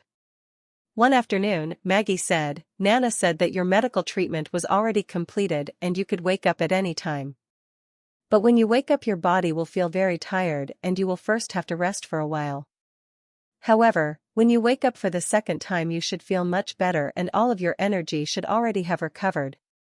Ashes began to pat Maggie's head and slowly sat up on the bed and opened her clothes to examine herself. Only to discover that her abdomen was now completely intact. The huge wound was gone as if it only had been a nightmare, and now after she had woken up, it had disappeared into nothingness. How did she heal me? I think that you would prefer not to know about it, Maggie begun, but when she saw the determination in Ash's eyes she decided to continue. They put the scattered goo parts of your body back into their places, and then filled the stomach wound back up. When everything was back in its place, Nana began to release her magic, restoring your stomach back to its original state. The more parts they collected, the faster she could heal you, and if something was completely absent, she would be unable to grow it back again. Ashes felt goosebumps all over her body. All of the dirt and grass my body parts was stained with, were they also? When Nana was healing you, all the dirt was discharged out of your body. It seems that her ability can distinguish between what is useful and what is harmful. Hearing this, she felt relieved and tried to stand up from her bed, testing how much power her body had recovered by now. The result was that it was completely opposite to what Nana had previously said. After waking up, she couldn't feel any traces of weakness from her body. Instead, it felt as if she now possessed even more power than she'd had in the past. After putting on her black robe, Ashes took a look at the sky outside of the window and then started walking toward the door. Where are you going? Maggie asked, confused. I'm going to see His Royal Highness, Ashes answered without looking back. Chapter 169 Farewell. Entering his office, she met once again with Roland Wimbledon. At this moment, he was still busy writing, probably dealing with government affairs. The sun was already going down behind the western mountains, infecting the sky with a touch of gold. The last of the sun's light was still shining through the windows, throwing long shadows across the table. Waiting until the prince put down his quill, Ashes declared, I won. Indeed, you won. The other simply acknowledged it with a nod. That Roland would yield in such a frank and straightforward manner came for her unexpected. She had thought that he would still try to quibble about it, never believing that he would recognize the result so easily. But I admit that you have the power to fight against the God's punishment army, Ashes continued. The God's punishment army isn't impervious to sword and spear, their body strength is similar to mine, but they have lost their consciousness and ability to think. Which is also the reason why I can simultaneously cope with 3 of them at once. If during the previous test the knight's opponent had been a member of the God's punishment army, I think that they would have just simply rushed forward. Because of this, the God's punishment army cannot be sent out like the army of judges can. If my guess isn't wrong, the church has to always send someone who will lead them during the fight. Thank you, Roland smiled. This information is very important. What was the new weapon your knight was using? A firearm, Roland explained. In the future, all of my soldiers will be equipped with this kind of weapon. Even an untrained farmer, as long as they have a gun, will be able to defeat even a well-trained judge. For a moment, Ashes hesitated, but then she still asked, "Can you give one of those firearms to me?" "Unless you join the Witch Alliance, that will be impossible," Roland said, determined. After all, at present this weapon is still very rare. Having already expected his refusal, she let go of her anger. "I have to meet up with Tilly as soon as possible, so early tomorrow morning I will be leaving Border Town. If you aren't able to push the church back, you can always move to the fjord, asking for asylum." Roland nodded. "You too, do not forget to tell my dear sister the news, that at the western border of the Kingdom of Grey Castle there is a place which shelters witches." For a moment Ashes fell silent. "I will consider it." As she prepared to leave the office, but the prince stopped her unexpected. "Wait, I have a gift for you. It is behind the door."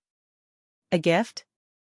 She stared blankly into the air, but when she came back to herself she turned around and saw that there was a huge sword placed beside the door, and because it had been previously blocked by the open door she hadn't noticed it when she had entered the office. "Your sword cannot be used any longer, so I let Anna create a new one for you. This sword, however, isn't made out of poor quality pig iron, no, this is made out of pure steel." Indeed, its whole body surface was evenly smoothed. In the light of the sunset, it held an orange-red metallic luster. Stepping forward, she gently stroked the sword, discovering that the blade's thickness was very uniform. Showing traces that it had gone through a tempering process, there was no doubt that this was a weapon of excellent quality. The only thing which still puzzled Ashes was its strange shape. Compared with the usual double-edged sword blade system, it only had one blade, while the other edge was about as wide as her little finger. Furthermore, it didn't possess a tip, instead its end was trapezoidal. But the most peculiar part of the sword was that within the first quarter of the sword, strange runes had been carved into it. In addition, there was also a half-moon painted at the blunt edge of the sword. The moon was painted in gold, and was thus very eye-catching. Although she didn't want to show how much she loved it, she still could not stop herself from impulsively reaching out and picking it up. "Why does it look so strange?" "Because it's not a normal weapon," Roland laughed. "It's called Ashbringer, and it's of the legendary rank compared to your previous greatsword of the white rank." Ashes decided that she didn't really need to know what those inexplicable words which had come out of his mouth were supposed to mean. "In that case, I will accept the gift from you, and in return, I will also give you something back." "Oh? What would that be?" The prince's curiosity was piqued. But Ashes, however, didn't answer. Instead, she straight went out of the room. Asterisk. On next morning, when Roland opened the door to his office, he once more saw Nightingale sitting at his desk and nibbling on a dry fish. "They're gone." "Have both of them left?"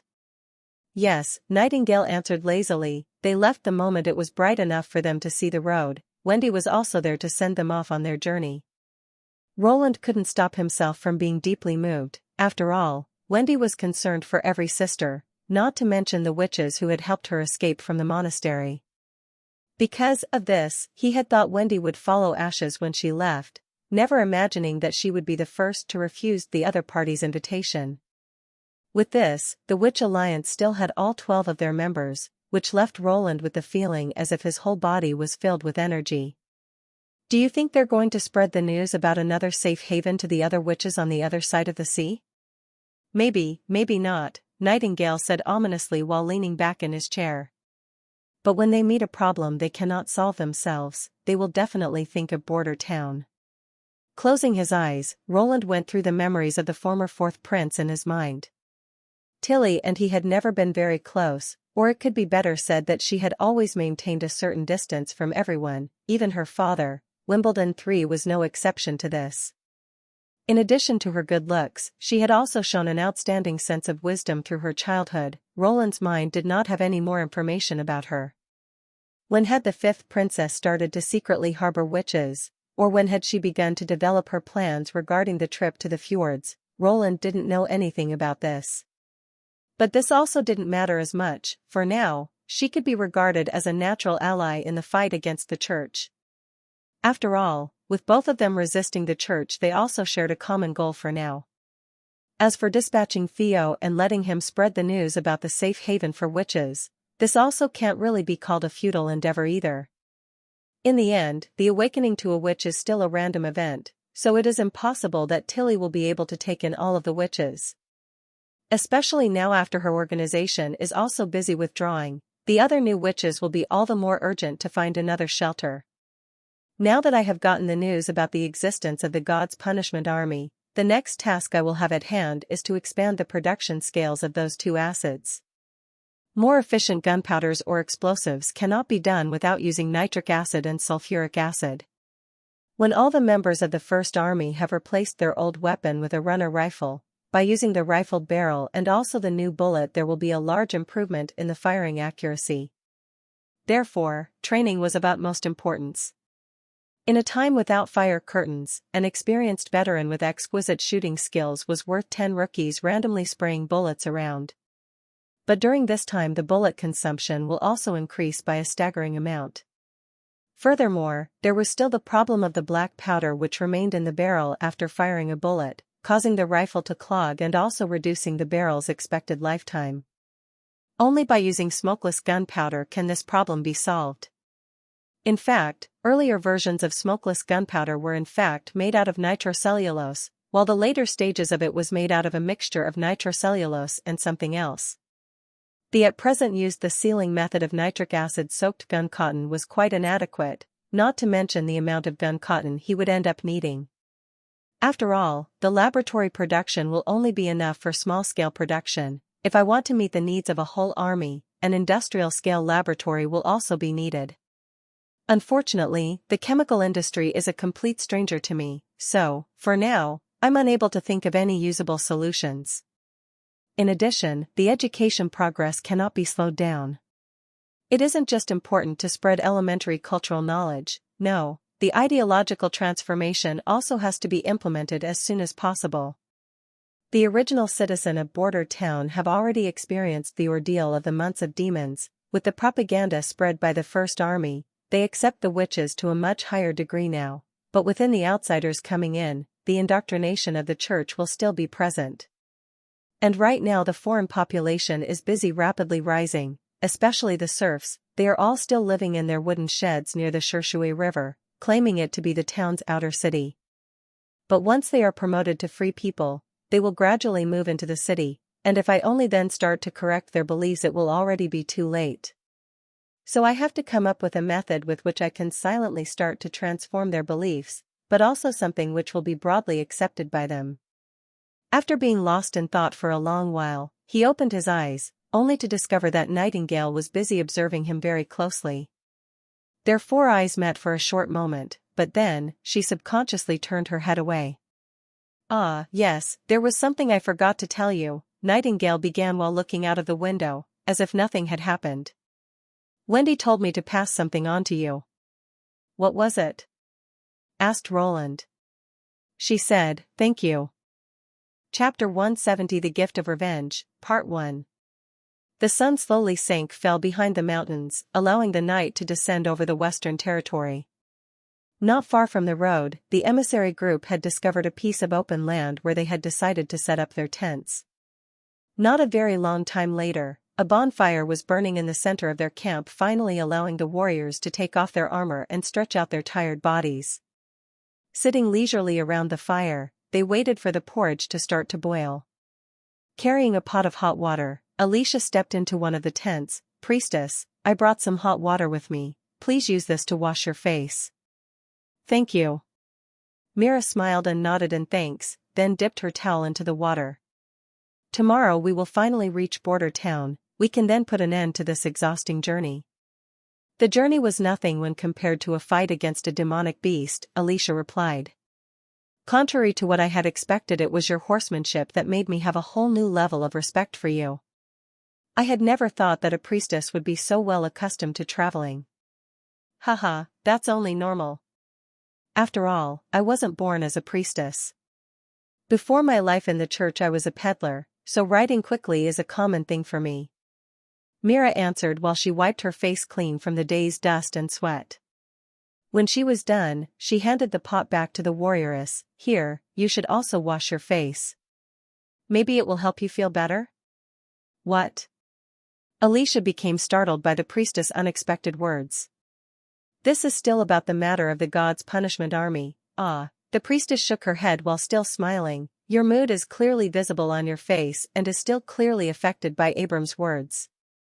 Even though she took the pot, she didn't give her an answer.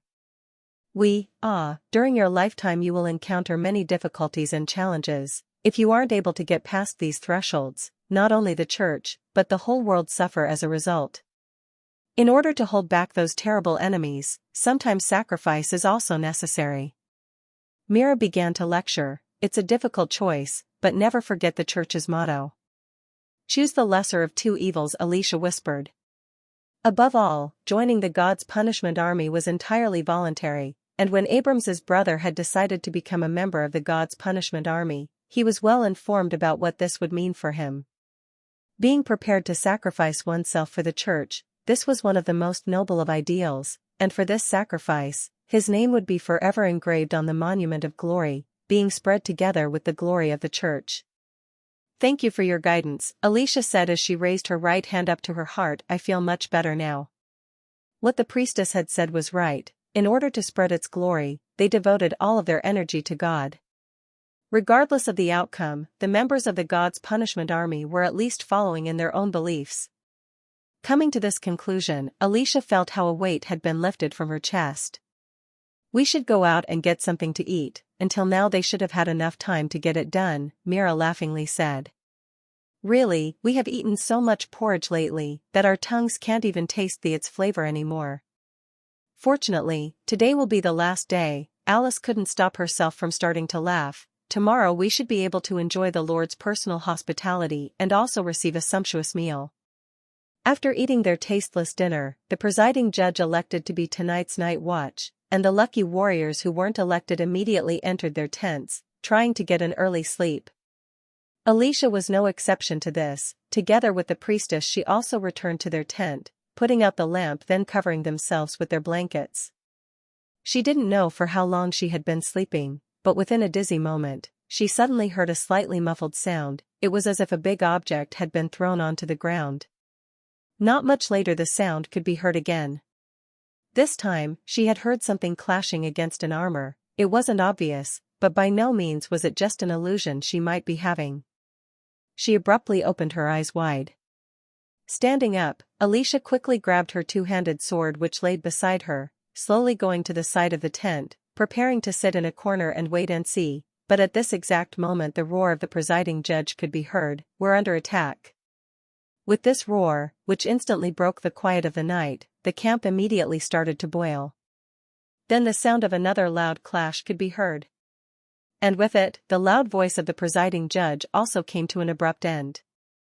No longer hesitating, Alicia rolled out of the tent, seeing how the presiding judge's sword was split in half. No, it wasn't only his sword, even the judge himself had been split in half, sending all of his blood into the sky.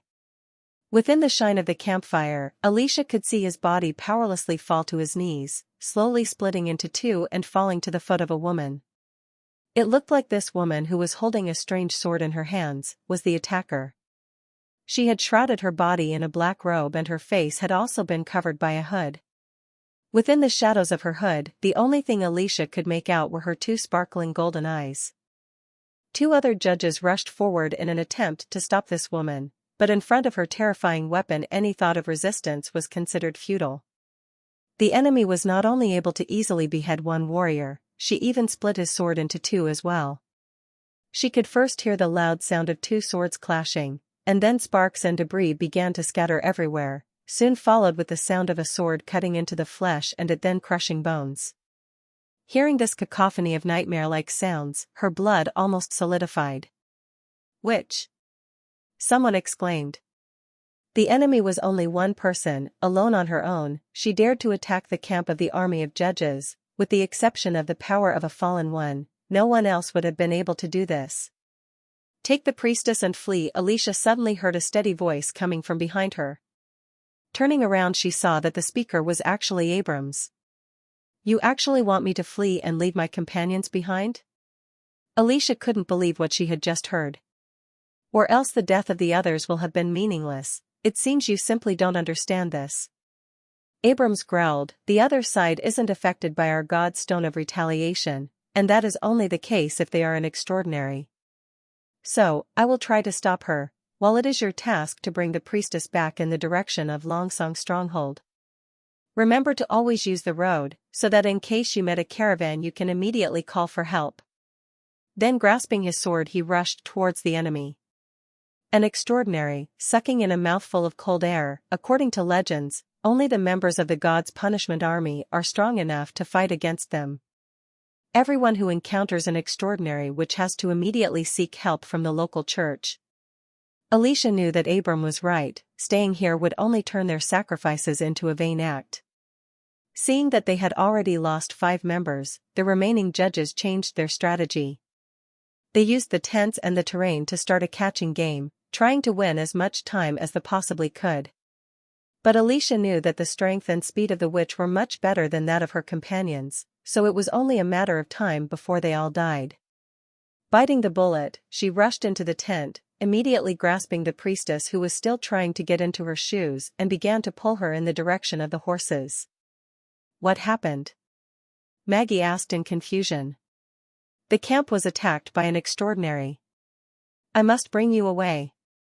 She shouted back, "Please hurry."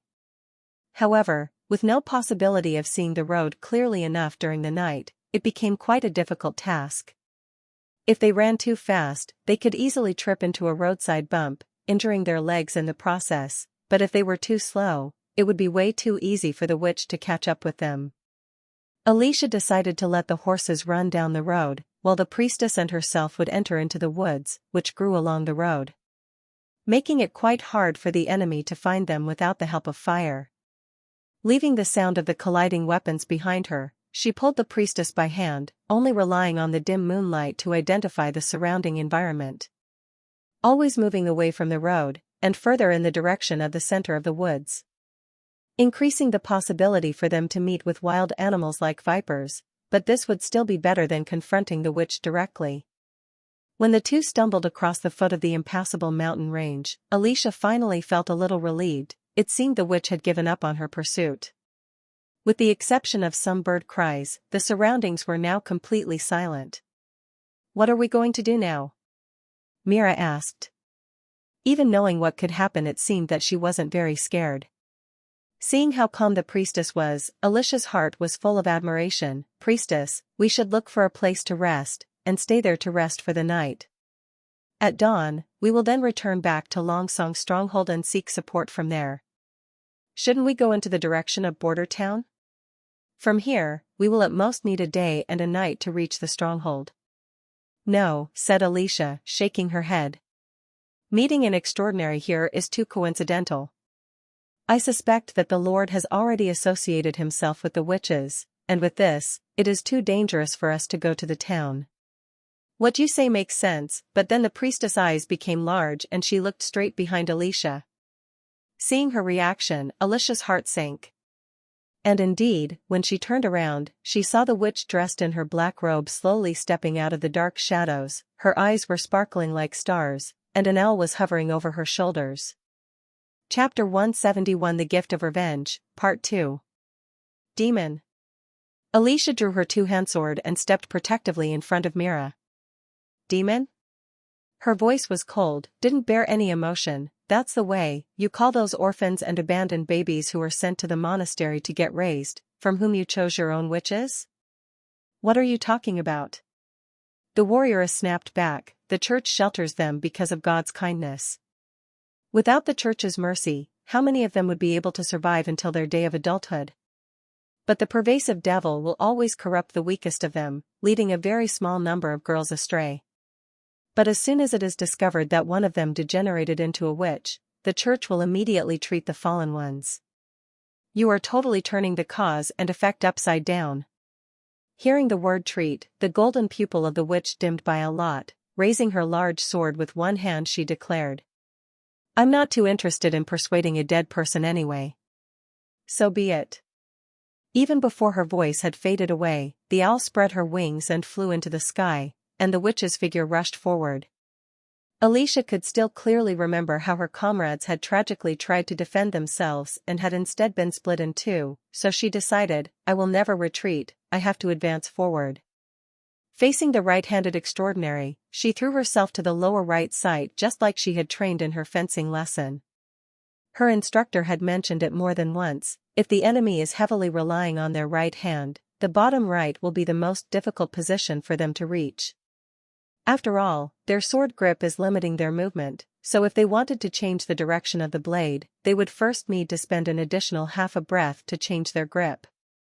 Closely avoiding the beheading strike with her leopard-like dive, she immediately grasped her own two-handed sword and slashed at her the moment she passed the enemy's body. But the extraordinary reaction was too fast. With a small jump she easily avoided Alicia's counter-swept, and also simultaneously changed the direction of her greatsword. Until now, Alicia hasn't even landed yet.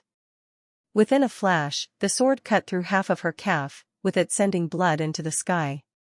Sending a tearing pain throughout her whole lower body, almost making her lose her consciousness. Instinctively gritting her teeth, she was luckily strong enough not shout out on the spot from the pain. The gap is too great.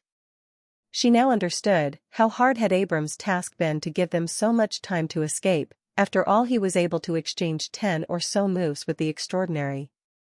Alicia struggled to turn around. She was just in time to see how Mira removed a hidden hand crossbow from her back, and see her raise her hand and aim it at the body of the unaware extraordinary witch. This is my last chance, she realized, perhaps, if I'm able to grab her attention. But before she could even think about what she could say, a greatsword swept over with the force of a whirlwind. She then only felt her throat became tight, and then her world had turned upside down. No, perhaps it's I who am flying, and then, she saw how her own body was unable to support itself any longer and fell onto its knees. At the same time, she saw the owl flew over in the direction of Mira, turning into a girl in midair and severely hitting the official. Afterward, Alicia's line of sight quickly began to blur, as she finally hit the ground, falling into a boundless darkness. That damned stone. Maggie touched her head while complaining out loud, "You were too careless. If it wasn't for my help just then, you would have been hit by that crossbow's arrow." Rest assured, I had already noticed. I was just intending to end this quickly. Using her sword, Ashes quickly dug out a shallow pit. And after plundering their bodies, she then immediately threw them into the pit and covered it once more with mud. By putting the plundered god's stone of retaliation and gold royals into her own bag, she now had enough money on her to pay for her way to the port of Clearwater. On the body of the woman who had worn the robe she had also found a letter. Roughly skimming over it, she had discovered that the contest of the letter only became relevant if Roland Wimbledon, Lord of the Western Territory, was not collaborating with the witches. In this case they had offered to buy baby girls and orphans from him, exactly as they had done previously with Duke Ryan. As long as the women were still minors they would buy all of them, and also pay the regular market price. Furthermore, they could also help him if he wanted to be paid with pills. Reading the letter, Ashes began to sneer in disgust, placing it over the torch to lit it up, burning it one and all. "Come on, we have still some other bodies left to bury." Goo. Maggie changed into an L, then guided Ashes back to the site of their first attack. Digging, carrying, burying the men. Unable to help with this physically strenuous tasks, Maggie wasn't too busy. In addition, seeing the disabled limbs, the cut-off arms and smelling the air that was reeking of blood made her all feel a little dizzy. So, she was now sitting on a branch, watching how his ashes kept herself busy. For what reason was it so important for you yourself to do this? Wouldn't it be bad if the church finds out they are dead? By the time they discover that their messenger group has disappeared, it will already be 2 or 3 months later, Ashes explained, still using her sword as shovel. When they usually send out an envoy to investigate a witch incident, in the event that the Lord is cooperating with them, the investigation will still last much longer than 1 month. In addition to the time they will need to return, it would usually take them almost 2 or 3 months long. But His Royal Highness wouldn't have cooperated with them. As long as you allow the messenger into the town, the Witch Cooperation Association will be exposed. They don't need to ask the prince himself, they can just randomly grab hold of some people from the street, and after torturing them they will soon know the answer. So, Roland is only left with 2 options, either selling off the witches and saying that he has nothing to do with them, or kill the envoys by himself. But if the other side was to plan for something like that in advance, as long as even one of them was able to escape, Hermes would soon receive a message about it. After all, they are also carrying messenger pigeons with them. Pigeons can't see the road at night, so I was be able to catch all of them, Maggie said, patting her bulging pockets. Just wait until tomorrow, we can go roast and eat them. Ashes was secretly shaking her head. Previously she had never seen Maggie eat a bird, but now, after the first few days in border town, she had actually developed a strong interest in them. The moment the church decides to dispatch their army, he will only have 1 month left, but for now, as long as his luck is not too bad, he will be able to last for 3 more months. So, this is the gift I promised him. At the same time I also got my revenge on the church. So that was the reason, really worthy of you, Sister Ashes, Maggie praised. There was still something Ashes still didn't say. With her killing them, Ashes had made the decision for the prince, and when the church finds out that they had lost contact with the envoys, they would certainly blame Roland Wimbledon for it. With this, he wouldn't even get a chance to sell off the witches. When everything had finally been properly put in order, the horizon had already begun to turn white. With this, it's now time for us to part, Ashes said. Maggie didn't understand what she meant. What? Ashes stepped in front of Maggie, squatted down and touched her small head. You want to live in border town, don't you? Here you have Lightning and Wendy, so you will certainly be very happy. But, Maggie lowered her head, a look of hesitation written on her face. I also like you and Lady Tilly. It's not the case that you will have to be here all the time, Ashes laughed. Roland Wimbledon, unlike Tilly, is an ordinary aristocrat, so it's hard to be sure that he will always be on the side of us witches. So, your mission will be to fly back once a month, telling us everything that has happened in border town. Furthermore, you can also bring our messages to the witches of the Witch Cooperation Association. This way our 2 sides can establish regular contact. If the town is ever in any danger, you can also help them escape from the kingdom and Grey Castle and move to the fjords. It's like that, is it? Maggie blinked, unsure of what to say. Yes, it is, Ashes nodded. I'm convinced that you can accomplish this. Seeing Maggie turning into a pigeon and gradually disappearing with the first rays of the morning sun, Ashes turned around, mounted a horse, and advanced in the direction of the port of Clearwater. Chapter 172 New Drama. That's all for today, class dismissed. Goodbye, teacher, the little girls said in unison. Irene closed the textbooks and watched how the children all walked away from the classroom. The building the class was held in had previously belonged to a former aristocratic residence, but after the months of demons it had been seized by the prince, and it has now been converted into this college. 4th. The walls separating the small rooms upstairs and downstairs had been removed, changing the layout of the building into several larger rooms, which were able to accommodate 4 to 6 batches of students at the same time. According to the teaching material, these batches were called classes. During the day, classes were held for children, and at night they would be teaching the adults. She had at first thought that it would take the city hall a very long time before they would give an answer to her application for becoming a teacher, never really expecting that the day after Ferlin had submitted her application, she would already have obtained her permit. She had only needed to go to the city hall to register her position, receive the teaching materials, and obtain a list of her assigned students. She was responsible for teaching elementary knowledge to the children of the townspeople. She had spent a lot of effort on making sure that this group of little devils would listen to her lecture. Within the teaching materials, there was also a whole chapter dedicated on how to maintain the discipline in the classroom.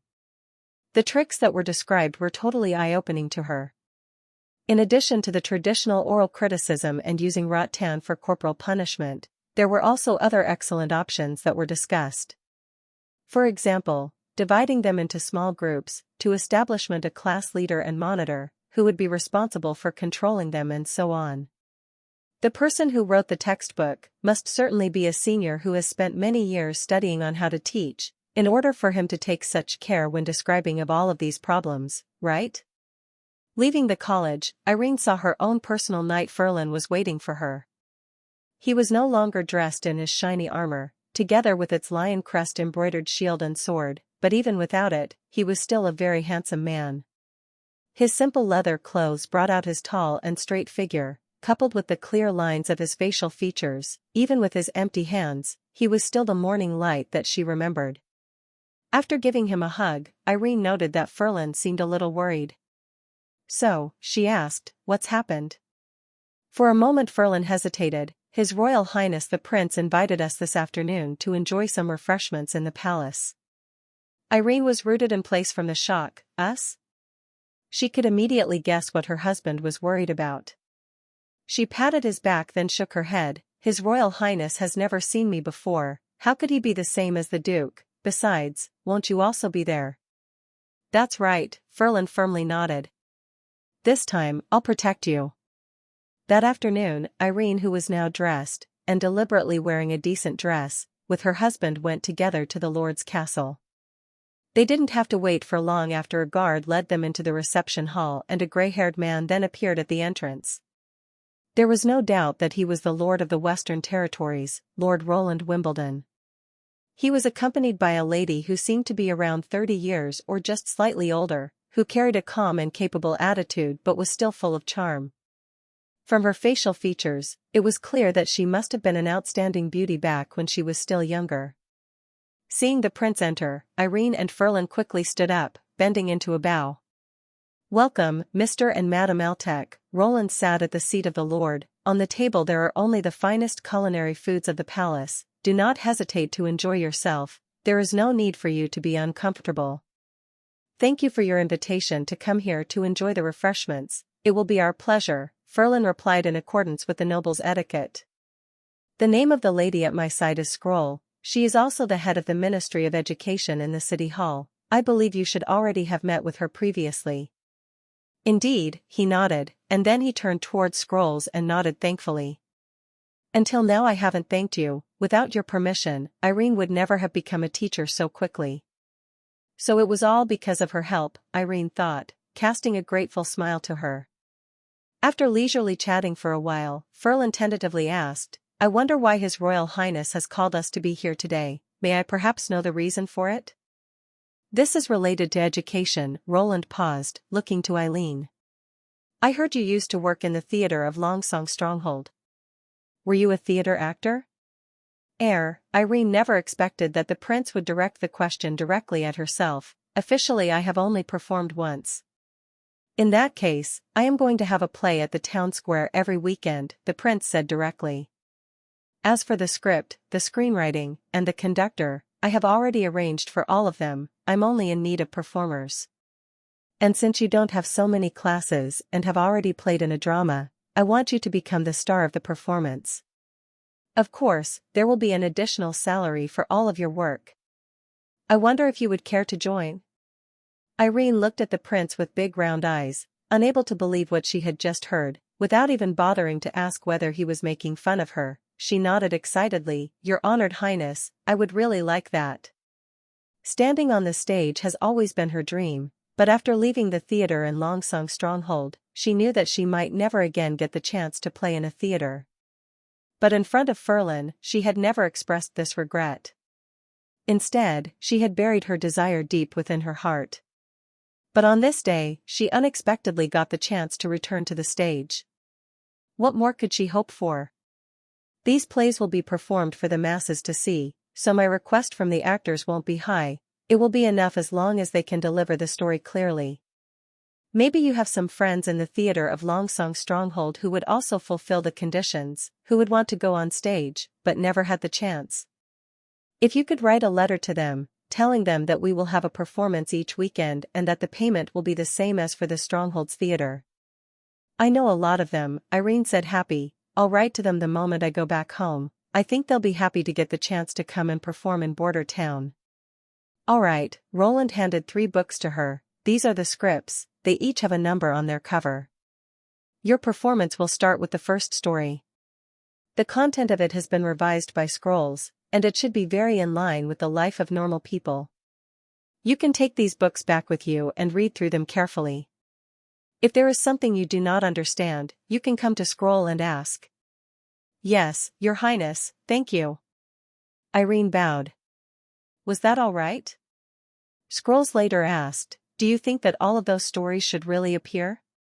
What is your concern? Do you believe that in their eyes, the prince could never write such vulgar stuff? Roland stretched his body, and without your last modified polishing, the script could never have been completed in such a short period of time. I do not think the story is too vulgar, Scrolls shook her head. Although I do not know why you know so clearly about this, these are topics that concern the people. They are quite touching and thought-provoking, so the show will definitely be very popular. Of course, they will be popular, Roland thought. The first 2 scripts were modified versions of Cinderella and The Rooster Crows at Midnight, and had already been well tested by the audience. The former describes a touching love story between a civilian and a member of the royal family, while the latter was about people of the lowest rank and their struggles against the unscrupulous landlord. Of course, he had adapted them to the local conditions, such as changing the good fairy in Cinderella into a witch, and the landlord in The Rooster Crows at Midnight also become a fierce little aristocrat. Roland intended to achieve a far-reaching and long-lasting impact with his first 2 plays before he could release his third work, The Diary of a Witch, which is true purpose. This script had been completely written by him. It told the story of 3 children who all became witches, but each of their lives went in completely different directions. Instead of directly referring to the church, he focused his attention on the fateful journey of these 3 girls. One girl had been abandoned by her parents, another girl had become a tool for others, and the last one was lucky and had parents who still loved her, and then gave their own life to protect their daughter.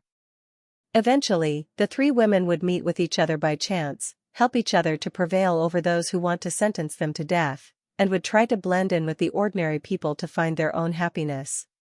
Roland intended to make The Diary of a Witch into a series, and with the help of the 3 views, he would reshape how the outside world would look at witches. With the twists and turns of the touching drama, imparting in them the thought that any of their relatives could become a witch, and it had nothing at all to do with the devil. TN, Cinderella, The Rooster Crows at Midnight. Chapter 173 Irene's Wish. When the 2 of them had returned home, Roland shook his head and reluctantly asked, couldn't you have told His Highness that you would need a few days to consider the offer and before you could give an answer? On the way home, it had seemed that she was dancing rather than just merely walking. I'm afraid to say that the last time I've seen her so happy was on the day of our wedding. That just wouldn't do, Irene stuck out her tongue. Doing that would make it impossible for me to fall asleep at night. That was the way she was. Her love for the theater was so strong that she could often be seen practicing her lines at the Strongholds Theater even during midnight. If it hadn't been for the Duke, she could have already turned from the flower of the theater not only in name but also in reality, into star of the show. Theater. Thinking about this, he hugged his wife from behind and whispered into her ear, I'm sorry, dear. Irene patted his head comfortingly. It wasn't your fault, he transferred you to other cities, there was no way you could have stopped him. Softly laughingly she continued, if you want to waste your time apologizing, you should go into the kitchen and cook something. I would like to take a look at the scripts before anything else. That's all right, I'll do it. Roland gently kissed her earlobe. I'm going to make meat porridge, fried eggs, and a sausage to celebrate. In many ways the new home had been furnished differently compared to their old home. For example, the cooking stoves, in Longsong's stronghold, whether it were the aristocrats or the civilians, would all have an open stove in their main living room, while in their new home, they had a separate room for the oven. The stove was surrounded by walls on 3 sides, with the backside of the stove directly connecting to the chimney. The intersection was even provided with a baffle plate which could be shifted horizontally, and when it was not needed anymore could then be closed, preventing the smoke from the other tenants from coming out of their stove. Roland could easily think of several advantages with the new design. For example, after closing the door, the living room also wouldn't be affected by the cooking fume or scent, and during the summer the stove also wouldn't increase the indoor temperature any further. After filling it with firewood and wood chips, the flames soon started to rise, and he could now fully start concentrating on making tonight's dishes. After having dinner, Irene continued delving into the scripts, and she was only able to put the 3rd book aside after the candle had reached its end. "How are they?" Roland couldn't help himself. He had to know how good the scripts were. After all, she had spent so much of her time reading them. Previous, when she had still worked in the theater, she would read 10 books just as thick as these in just half a day. "Honestly, it is hard to describe," Irene exclaimed in admiration. "All of the books are full of new ideas. I have never read these kinds of stories before. For example, in Cinderella, the prince isn't in love with another princess, but instead he falls in love with a beautiful peasant girl. Yet this is not the most surprising part. What is surprising is that he insisted even until the very end to take the peasant girl as his wife. I even got to the point where I started to think, maybe the prince has never read this story himself. If that is not so, shouldn't the incredible odd content of the improbable couple be giving birth to dissatisfaction in his heart?" Despite that, the whole story was completely exciting. I could not help wanting to applaud when the prince finally found Cinderella again, and then slipped the crystal shoe onto her feet. The rooster crows at midnight was also fascinating, but when compared to Cinderella, I have to say it is a lot simpler. I think 2 or 3 scenes will be enough to show the story clearly. Furthermore, reading the paragraph where the serfs found the courage to resist the nobility was marvelous. After a long time of cowering, the serfs' frame of mind had changed completely from where it was before, where they had to bear with it at all costs to the point of it becoming more than they could carry. Was all perfectly depicted in the story. The feeling that breaks out after they finally decide to resist and let their passion burst out, seems to be coming directly out of the observer's heart. Serfs fighting against the nobility? Roland frowned. This was clearly something that the aristocracy would never tolerate. If the serfs of the Altec manor were to ever dare to raise their hoes and shovels against the housekeeper, I'm afraid my father would be showcase their heads in front of the manor's door on the very next day. "Does His Royal Highness really want you to perform a drama like that?" "You are only asking that because you haven't read the script." Irene threw him a cold look. "After reading it, you will feel the same as I do. That they were meant to stand up and resist, and not allow themselves to be oppressed any longer. The small lordling's bullying has become intolerable, so he now had to face the importance of human life. In the end, they still only put the noble into a bag and beat him up ruthlessly. If you ask me, they were still too restrained. Later on, in the story, when the nobles want to kill all the serfs, they were then saved by a witch that happened to be passing by. She then became a well-known local image for the aristocracy, reminding them of what would happen to evil people. Later on, in a debate that was taking place, a foreign lord made a wise and benevolent decision. He bought all the serfs, and then promoted them to free people. I bet the whole crowd will erupt into cheers when we get to that point. But the aristocracy will certainly protest, Roland thought disapprovingly, and with that, the theater will then be placed under pressure from the nobility, which will finally lead to the dissolution of the crew. Hang on, he suddenly realized that there lived no other noble in Border Town besides Sir Pine and His Royal Highness, while the latter was even the one who formed the crew. In other words, does His Royal Highness actually intend to only show the dramas to the civilian population? It will be impossible to even earn a few copper royals from their hand, But the actor's payment will also be the same as it was in the Longsong stronghold. From the start it was given that this business would turn over a loss. Does His Royal Highness plan to show the dramas just for the entertainment? But dear, Irene said, not noticing the changes in Roland's expression, although the first two stories were already totally exciting, compared with the third one, The Diary of a Witch, those two are nothing. I dare bet that even in Redwater City, King City, or any other of those big cities, if they read this, the theaters would start immediately recruiting a crew for it, even with special rehearsal and advance advertising. I have to say, Scrolls really is a genius writer. The book The Diary of a Witch, no matter if it is in the story's content or its style of narrating, they are all far more advanced than any of today's dramas. Are you sure? When Ferland saw her solemn expression, he had to fight hard not to laugh. In Longsong Stronghold even I could often hear Mr. Caden Fazo famous name. His Delicate Rose and Prince Seeking for Love are works which were praised by all, even outside of our kingdom's borders. I've even heard that other kingdoms have sent their own troops to observe and learn from him. Do you think that this drama could be better than any of these classic plays? Of course, I'm sure. Or do you doubt my vision, dear? She began to roughly tell him the story, not to mention the plot. Even its narrative technique is something you have never seen before. Compared to the dramas of the past, where you listen to the story in the third party, this story focuses firmly on the perspective of the three witches for the whole time. Even though the decisions of the three of them all have a far-reaching impact on each other, they have no knowledge about this. But near the middle of the story, their seemingly unrelated strings finally gather together in the same place, and from then on the three witches form one inseparable whole. I have to say, this new narrative style of developing several storylines at the same time will certainly cause a sensation without a doubt. Of course, this won't only be restricted to Border Town. I even wonder how many people can understand what level it had reached.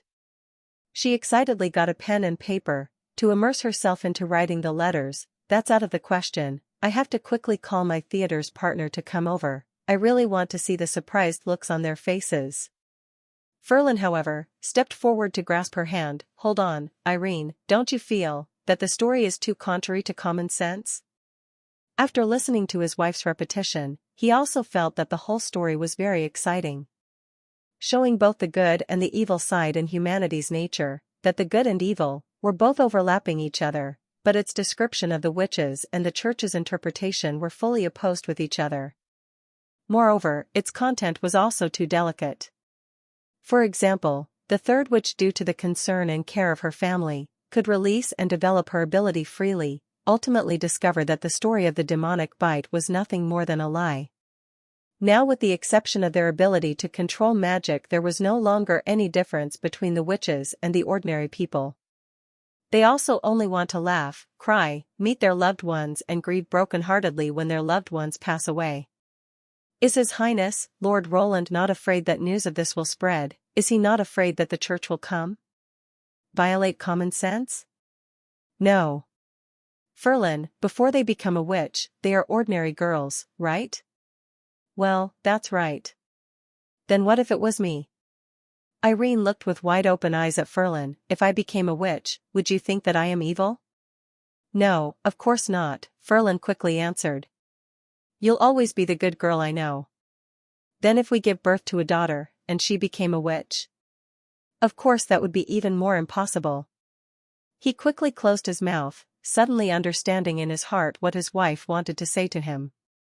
Evaluating an unknown witch, and one relative with whom one has lived together from morning to the night as evil, were completely different.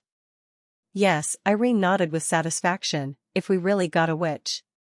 He knelt down on one knee, taking the position used when swearing allegiance, and said, in that case, I would be just like the father of the third witch within the story. Like him, I would do my best to take good care of her.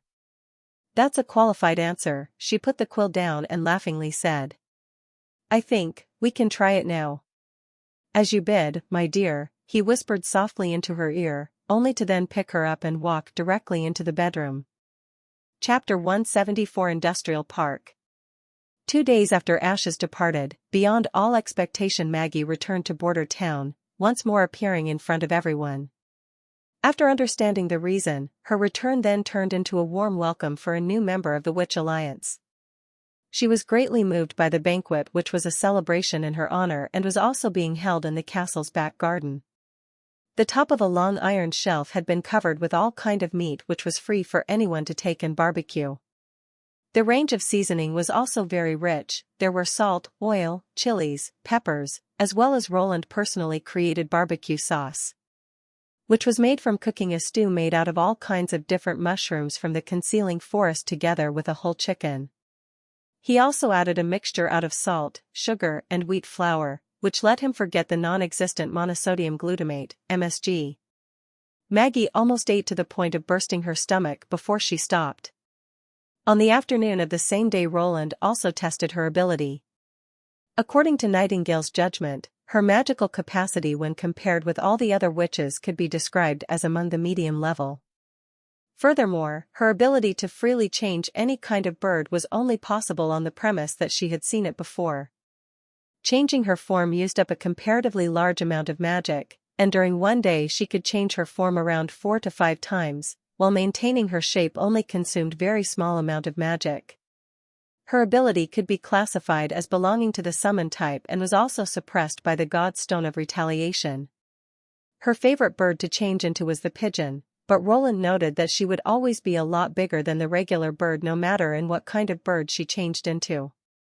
For example, if she turned into a sparrow, in Roland's view, her size would equivalent to a common pigeon, while if she was to change into a pigeon, she had almost at the same size as a sea eagle. This point left Roland feeling quite sad that Maggie was incapable of changing into any of the fantasy creatures he had painted for her, such as a phoenix, griffin, or a kuanping.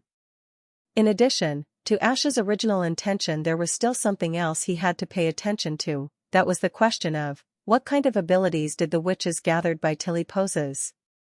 In case she had many auxiliary witches who could significantly increase the efficiency of farming, he didn't mind to exchange for them with his technology. For this reason, Roland decided to write a long letter addressed to Tilly.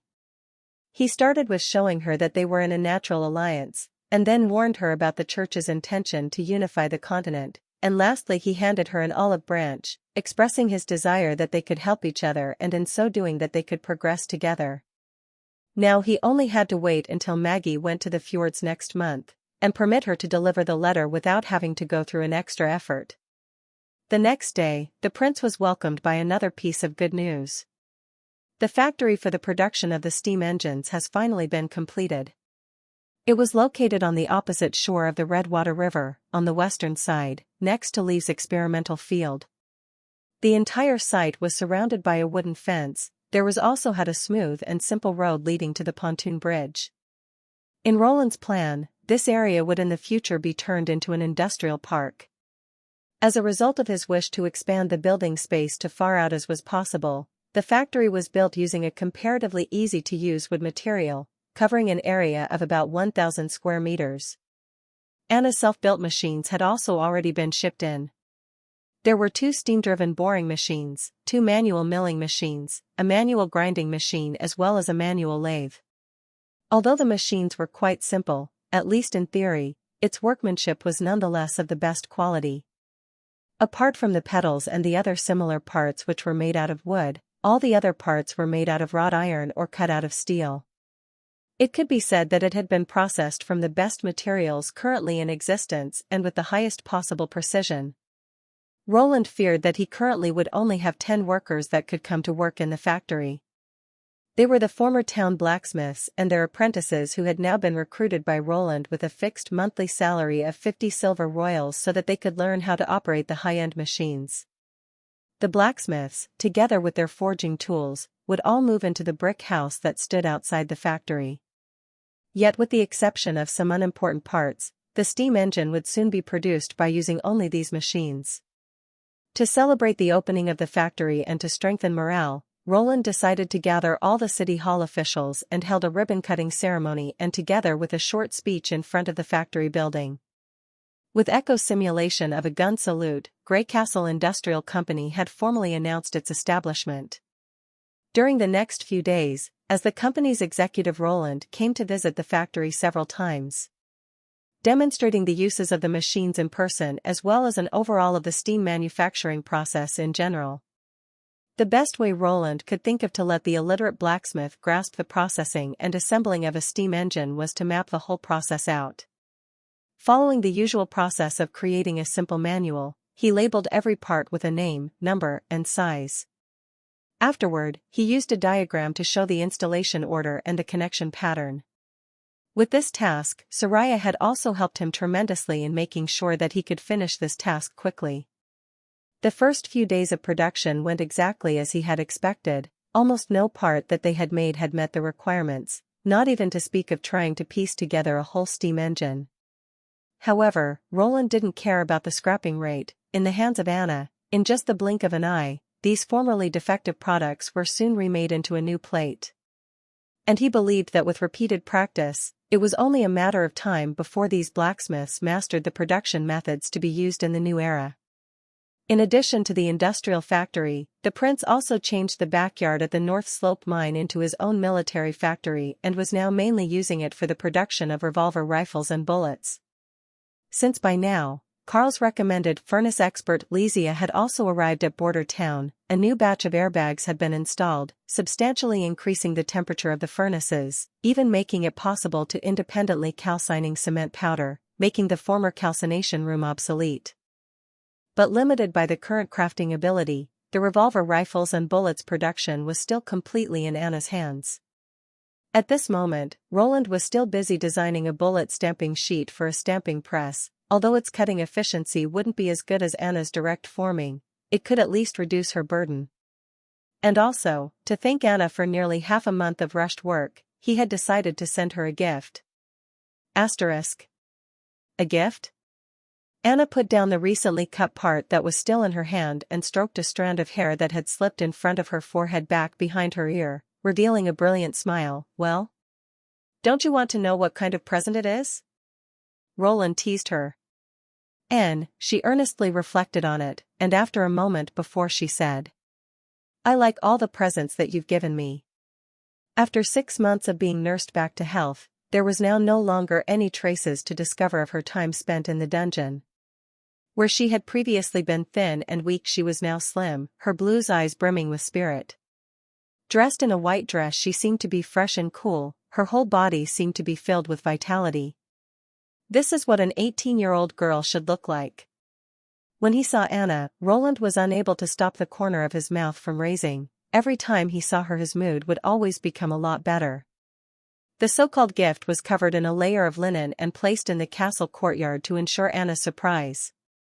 He had gotten this idea when he had seen how Ashbringer had covered her sword. Since he was the prince, the gift of course also had to be something special. Presenting something like jewelry or other similar finished products showed off much less sincerity, so he had to think for a long time before he came up with an idea. When Roland pulled away the linen, a basket weaved with rattan appeared before them, to which the end of many ropes had been tied with the other sides and connected by a vast canvas. This is, what? Anna walked closer and began to circle around it full of curiosity. A hot air balloon, Roland replied with a smile. It can take you up into the sky, overlooking the earth like a bird in the sky. Flying up to the heaven?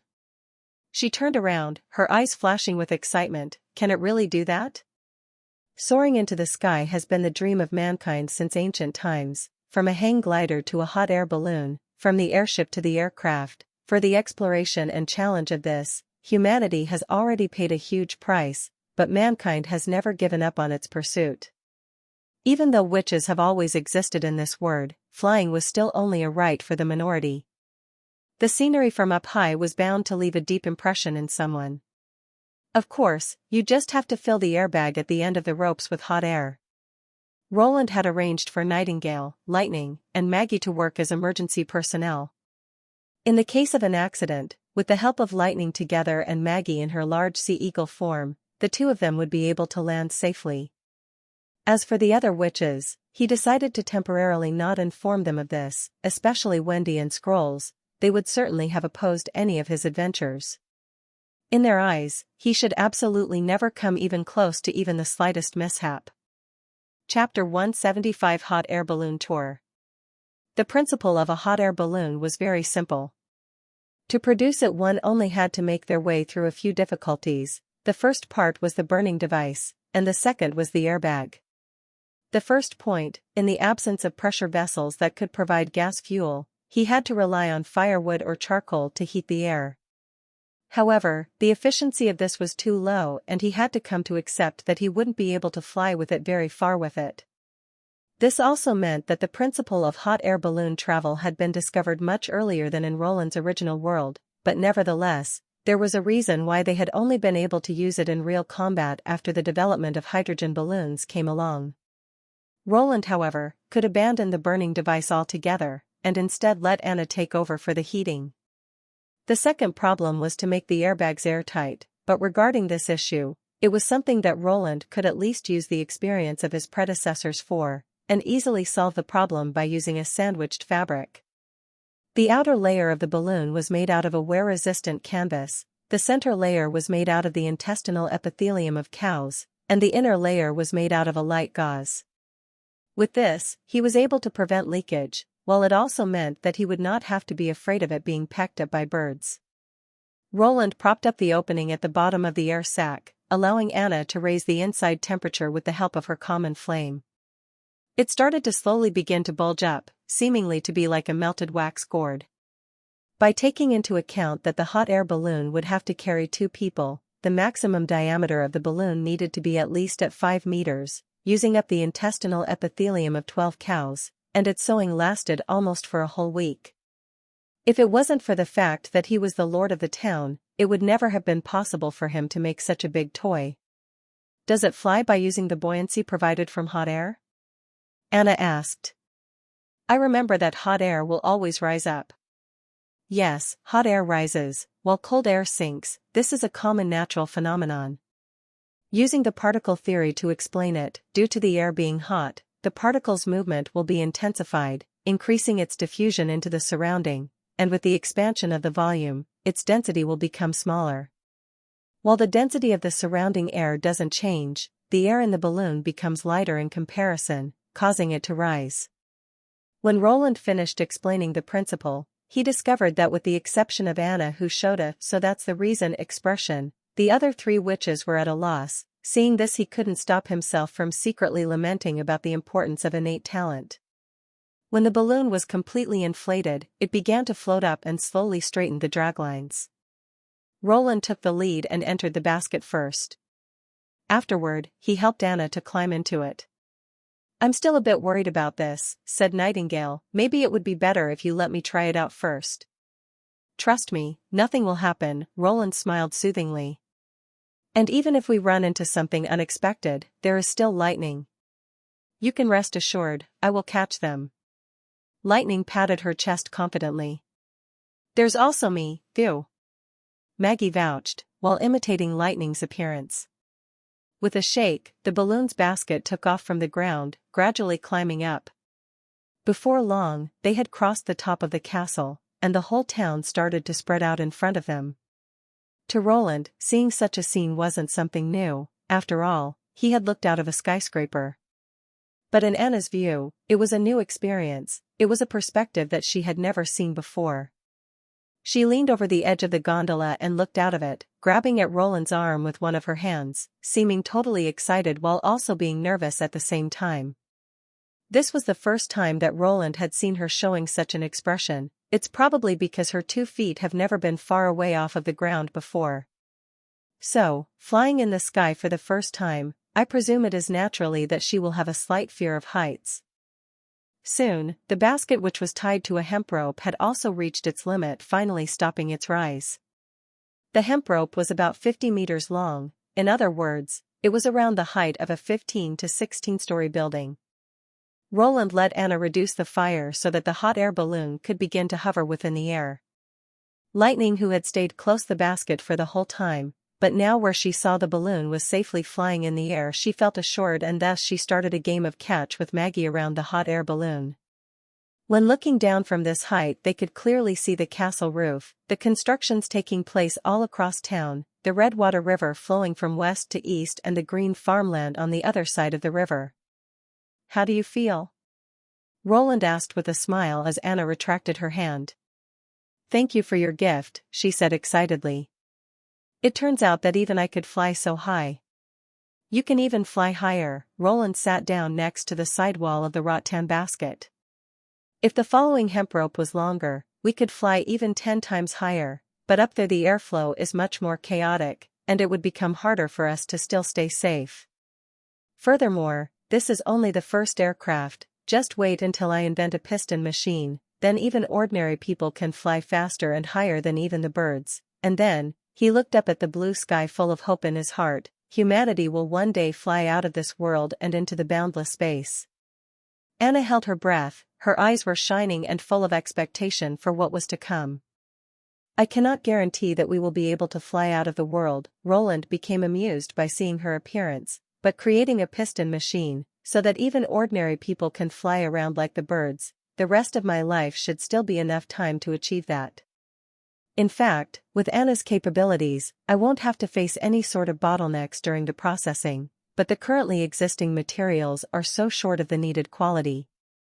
Low-quality pig iron is good enough to create steam engines while wrought iron is sufficiently good to produce guns with, and together with Anna's black fire to create steel-producing revolver rifles is also no problem. But to build an internal combustion engine, I am afraid I need high-quality iron, steel or aluminum for that. That border town was able to achieve its current appearance, this is all because of your contribution, Miss Anna. After hearing these words, Anna stared blankly into the distance. After a while, she sat down and softly said, "My mother died in a fire, while I wasn't buried inside of the thick smoke and the raging inferno, and contrary to my expectation I instead became a witch. For a long time I thought it was my awakening that had led to the fire, ending in the situation that I became extremely disgusted with myself for being a witch. Then, when I was imprisoned for being a witch, I thought that this was the way in which I could die in relief, but you saved me and took me out of prison, teaching me how I could use my ability. I would never have expected that in addition to destroying and bringing pain, my flame could also bring so much usefulness." Anna paused. "That I was able to meet you, I should already feel very satisfied, but now I have discovered that my way of thinking has already changed. Sometimes my heart feels oppressed, and I feel unwell, hoping for even more." She held on to Roland's shoulder. "Even if it is like this, do you still want to hire me?" Her lake-like blue eyes sparkled in the sunlight and blowing her breath directly into his face, giving him a somewhat itchy feeling. Through their thin clothing, he could feel her soft body and her racing heartbeat. Despite all of this, she did not avoid his view, she was looking straight into his eyes. In the absence of Nightingale, she was full of enthusiasm and now even took on the initiative. "Out there." Even before Roland was able to finish, Anna had already sealed his lips. When they separated, he gasped, "I want to hire you, all the way, Miss Anna." "Okay." This time, he took the initiative, lowering his head and closing the distance. Hey Maggie, who had already been chasing lightning for a while now, suddenly felt an emergency and stopped in the sky, looking at the empty basket. "They've disappeared." "Goo." "Ah?" After a short glance back, Lightning said, "They just sat down. Don't they want to see the outside scenery? They can always take in the landscape later, but they don't get many opportunities like this one." "Opportunities?" Maggie shook her wings and landed on Lightning's shoulder. "I don't understand, Goo. Should we go and take a look, Goo?" "That won't do," Lightning said, hugging the pigeon. "It is a sacred ritual that cannot be interrupted." "Goo?" "In short, I can only tell you that you will understand it in the future. Until then it's better for you not to see it, at least that was what my father, the greatest explorer ever, told me." Lightning tossed Maggie into the air. "Now it's your turn to run, and my turn to chase you."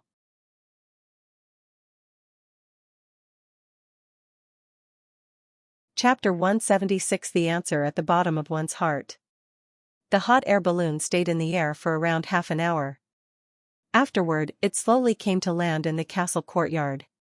When the basket of the balloon landed, it attracted the attention of all the other witches who had surrounded the waiting Nightingale one after another, and by now nearly all of the members of the Witch Alliance had gathered together in this place. Scrolls, who had recently returned from the city hall, had even run the whole way back. When she had arrived after taking a worried look up at the sky, as if she was afraid that a huge balloon would drop from it, she immediately requested to be informed about the situation. The moment the prince had climbed out of the basket, Scroll and Wendy immediately went over, bursting into a lecture. advising him again to not put his own life into so much risk. The prince, however, defended his behavior using the novelty of the toy as an excuse and flipping the topic around at them. Nightingale, who felt that the situation was actually quite funny and was on her way up to meet them, suddenly felt how her heart turned stiff, stopping instantly in her place. She'd seen the overflowing joy within Anna's eyes when Roland had helped her out of the basket, staining her cheeks with a slight blush. Her flax-colored bangs was skewed to one side, with the aid of a small hairpin which reflected the silvery within the sun.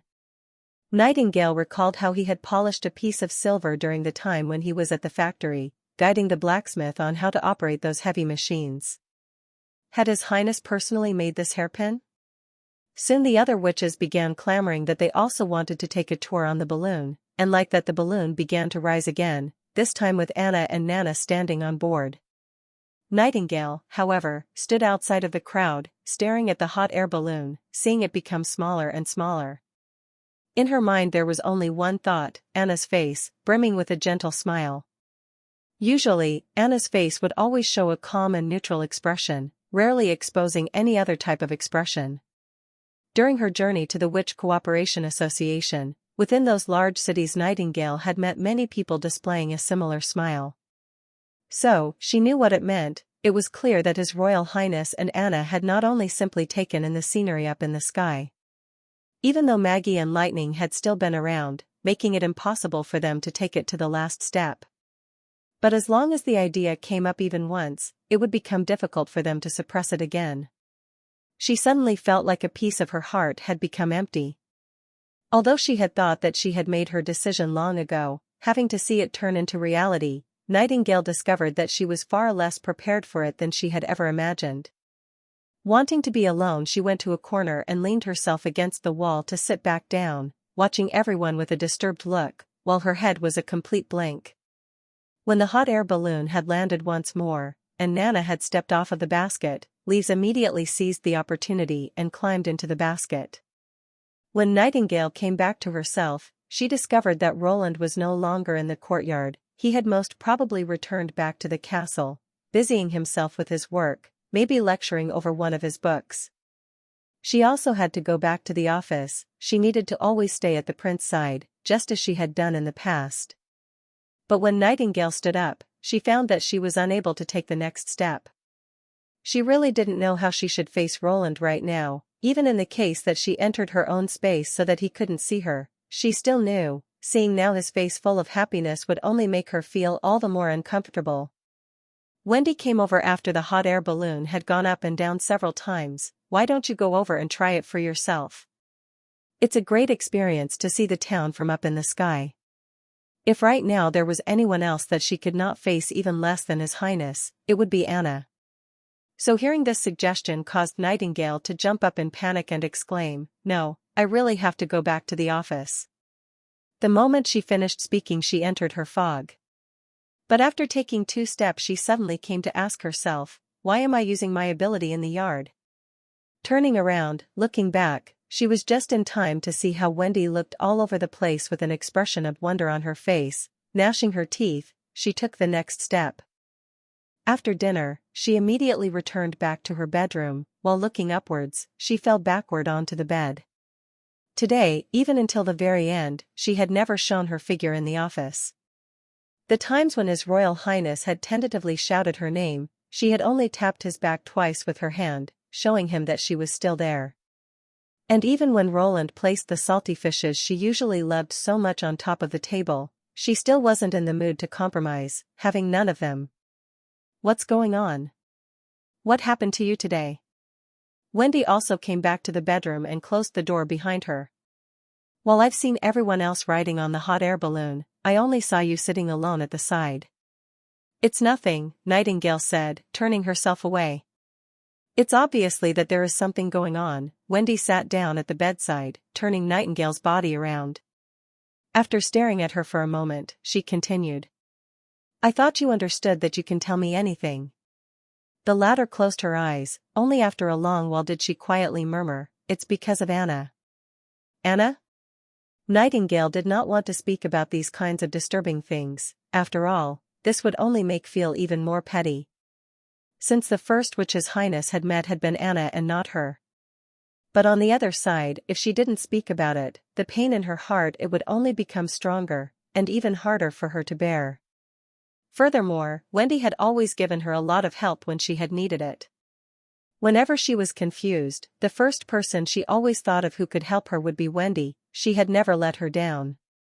Thinking of this, she gently held on to Wendy's hand and began to talk about her issues. After listening to Nightingale's story, Wendy sighed. I knew that Anna didn't understand the importance of that matter, but you also don't get it?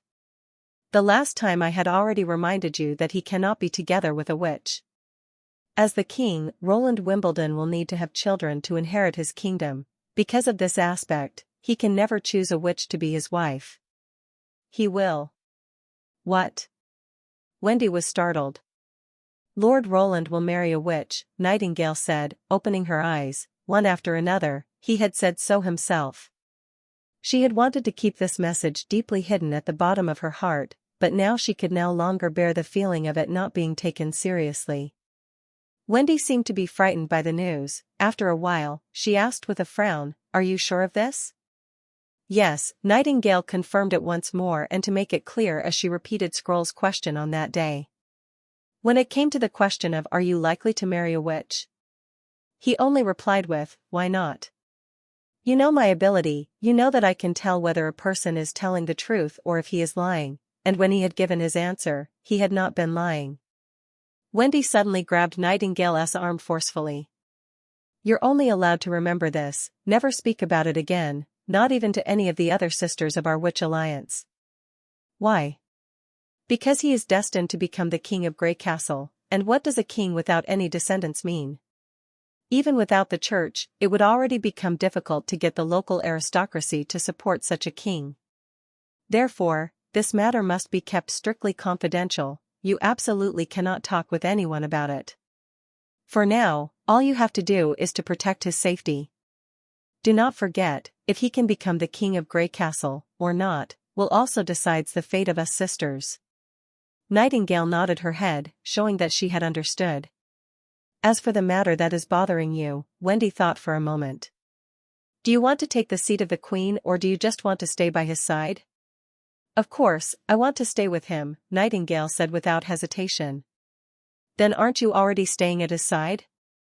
Wendy smiled. "There will indeed only be one queen, but even if he ascends the throne, he will still need your protection. Do you understand what I mean by this?" Nightingale just blinked with her eyes, but she didn't reply.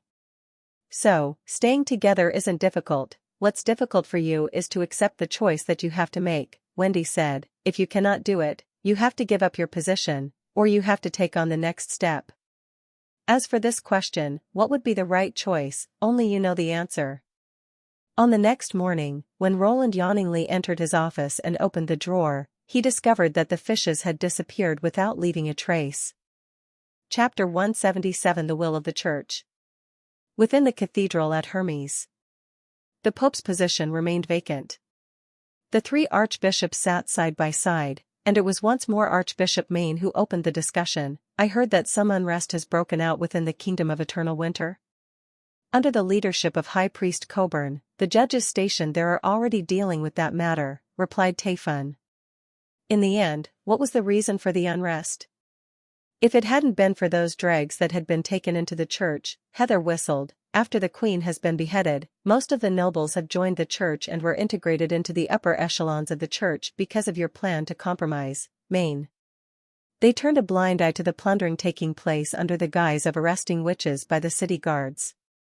But, the common people cannot accept this procedure, which also naturally birthed resentment."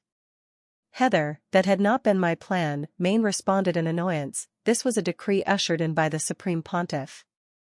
This way we can take over and control the kingdom within the shortest amount of time, rather than having to continue fighting against the nobility.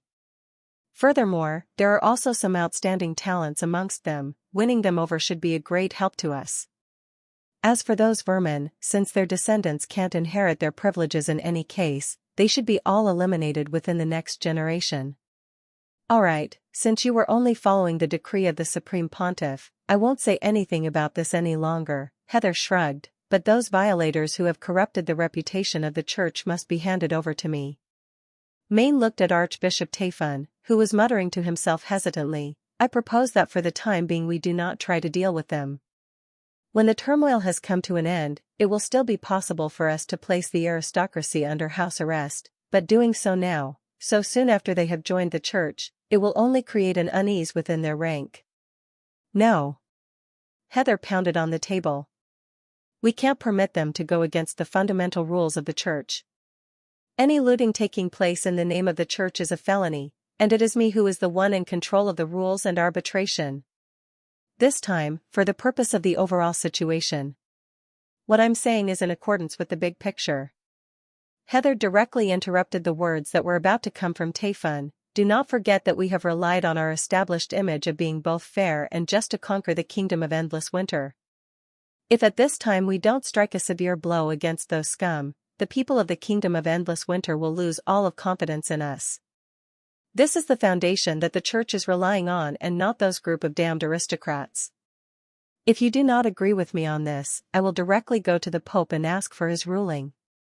The Pope has no time to worry over such matters, nor is the foundation of the church in the hands of the ordinary people, but rather it's decided by how powerful we are. Maine sighed and decided to reach out to her so that she wouldn't get too excited about this matter. Then will we ask the High Priest Coburn to escort them back to New Holy City so that they can face trial? That won't be necessary, I will personally head out, Heather said. Recently, I've been rushing my matters here to get them finished. Furthermore, I should also be able to come back within 2 or 3 months. It is naturally that the more people who see a trial the better it will be, and King City of the Kingdom of Endless Winter would be the best place to hold it. Are you sure about that? Maine frowned. Right now, we have no free conductor who can protect you during your stay in the Kingdom of Endless Winter. If you are to encounter an extraordinary witch, you will be in great danger. Where should so many extraordinary witches be coming from?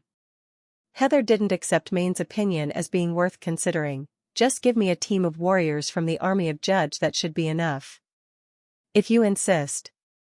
Maine did not want to quarrel over this subject any longer. There are still some other bad news I have to tell you. The church's army had been unexpected repelled in the Wolfshark Kingdom near to Broken Castle. We have already lost more than 20 members of the God's Punishment Army and more than 100 warriors of the Army of Judges. Even with all of these losses we still weren't able to conquer Broken Castle. 20 members of the God's Punishment Army? Taifun couldn't believe what he was hearing. Who was the conductor? Belle, and she's already confirmed dead. The conductor was killed? It seems that they actually met with an unexpectedly tough challenge. Heather's interest was piqued. The loss of so many members of the God's Punishment Army must really have given Lord O'Brien an intense headache. We cannot blame this on him after all. The Broken Castle is placed in special terrain. Their gate entrance is high up in the middle of the mountain. The distance between the road and the gate is around 10 meters. Furthermore, they had also destroyed the wooden bridge using some unknown alchemist solution. Maine explained, according to the reports, they put up wooden ladders, and every time the God's Punishment Army tries to crawl up them, they would suffer under a strange flame attack. The defender would spout a white solution out of pipes installed above the gate. Soon after they sent it out, it began to vaporize and catch fire, changing into a blazing flame which would cling to a person's body. No matter what they tried to do, they still couldn't take it off. It only ended after they were completely burned through. Our troops are now trying to get into contact with our believers of the church that are within the city. They're trying to see if they can start an attack from inside and outside at the same time. I dare say the church in the city has already become a bloodbath. Heather twitched her mouth. If we want that our attacks to get through, the right move can only be to send out more people. The alchemist will never be able to produce their solution en masse. Sooner or later they will eventually run out of supply. You are talking about our God's Punishment Army. Taifun became so enraged that his beard started to tremble. Do you know how difficult it is to convert someone into a member of the God's Punishment Army? Right now, we don't even possess 1,000 of them, and if we have to use force to unify the country we will lose more than half of them. What should we then use to resist the demonic beast attack during the months of demons? Not even to mention our fight against the devils afterward. Do not fight, Maine said. I will tell you this one piece of news, so it will be unnecessary for you to argue over the method of attack. At this moment, the church needs as many members of the God's punishment army as possible, and now that the kingdom of endless winter is under our control, some things can be done that will be a bit more justifiable. In the past, those seeds had been delivered twice each year. But now, I have requested an additional delivery. With the months of demons even influencing the spring, its length is no longer as consistent, so from summer onwards, every season a new batch of seeds will be sent to the new holy city, and the transformation ceremony can also be held correspondingly. The task to handle this matter will be handed over to you, Taifun. But there aren't enough orphans and babies to provide the required number. The old archbishop stroked his beard. After all, not everyone will choose to abandon their child and send it to the church.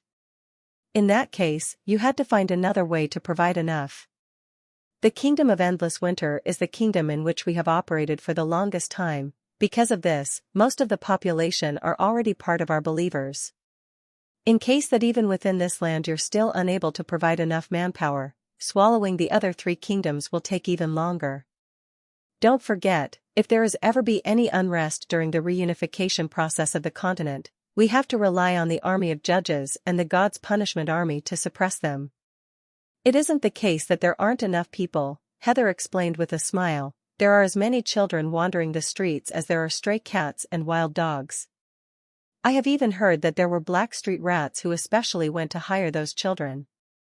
They are then trained into pickpockets, contractors, smugglers, or scapegoats.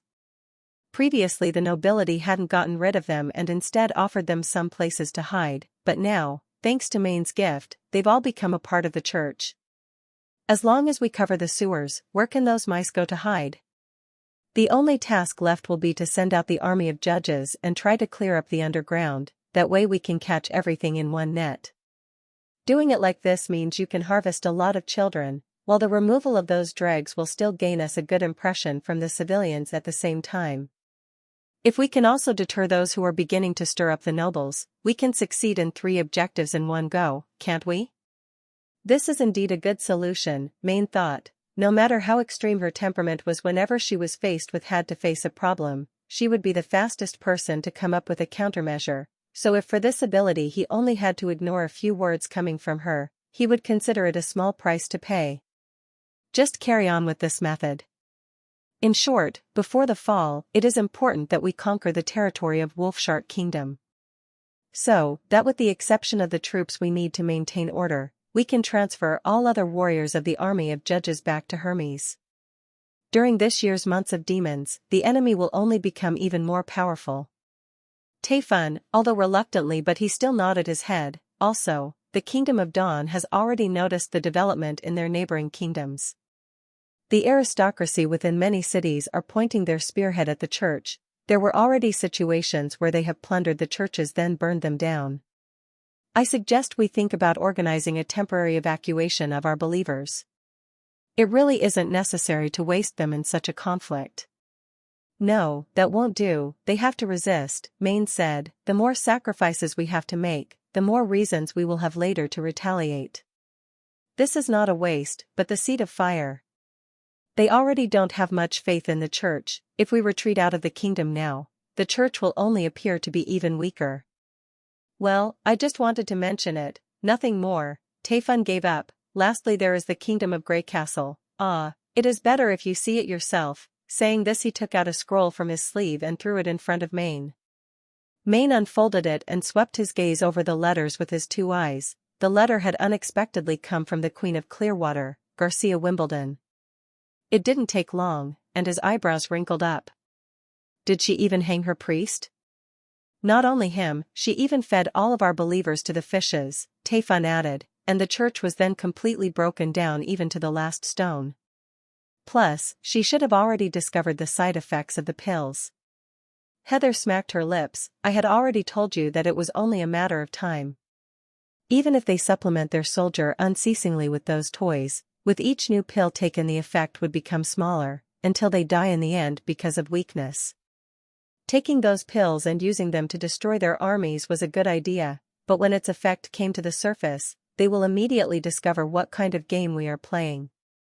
The true problem is, if I remember correctly, that our spies had reported that only a small group of her soldiers have taken the pills, right? Instead it were the barbarians from the south who have eaten a lot of them. Not more than 1,000, and she said that we will have to pay for them. Mayne put the letter down. It's ridiculous, without the support of the church, how could she have ever become the Queen of Clearwater? Where is Timothy Wimbledon right now? He also received our pills, so why is he still delaying his attack on the south? He is currently plundering the north. He had set out to handle the attempted rebellion from the protector of the northern border. He has to first stop this rebellion, to prevent any instability later. He probably wants to first take down several dukes, and only then he will go face Garcia. Tayfun replied, I just don't know if the new king, after capturing the north, will really make a beeline to the south or if he first goes to the western border, trying and take it back. Chapter 178 The Mysterious Secret Temple. Ha ha ha, Heather laughed out loudly. It must not be expected that a chess piece will stay completely obedient the whole time, and as long as it is consistent with our final goal everything will be alright. It doesn't matter where he strikes, as long as the soldiers continue to consume the pills. Anyway, the Kingdom of Grey Castle is the last one on our list, so there is still enough time left for them to fight it out. Furthermore, Roland Wimbledon didn't reject our pills last time, right? Maybe when Timothy puts some pressure on the Western Territory, he will be prepared to accept them. That being said, the matter concerning the Queen of Clearwater still caused some displeasure to Archbishop Mayne. After all, she was a piece he had personally selected.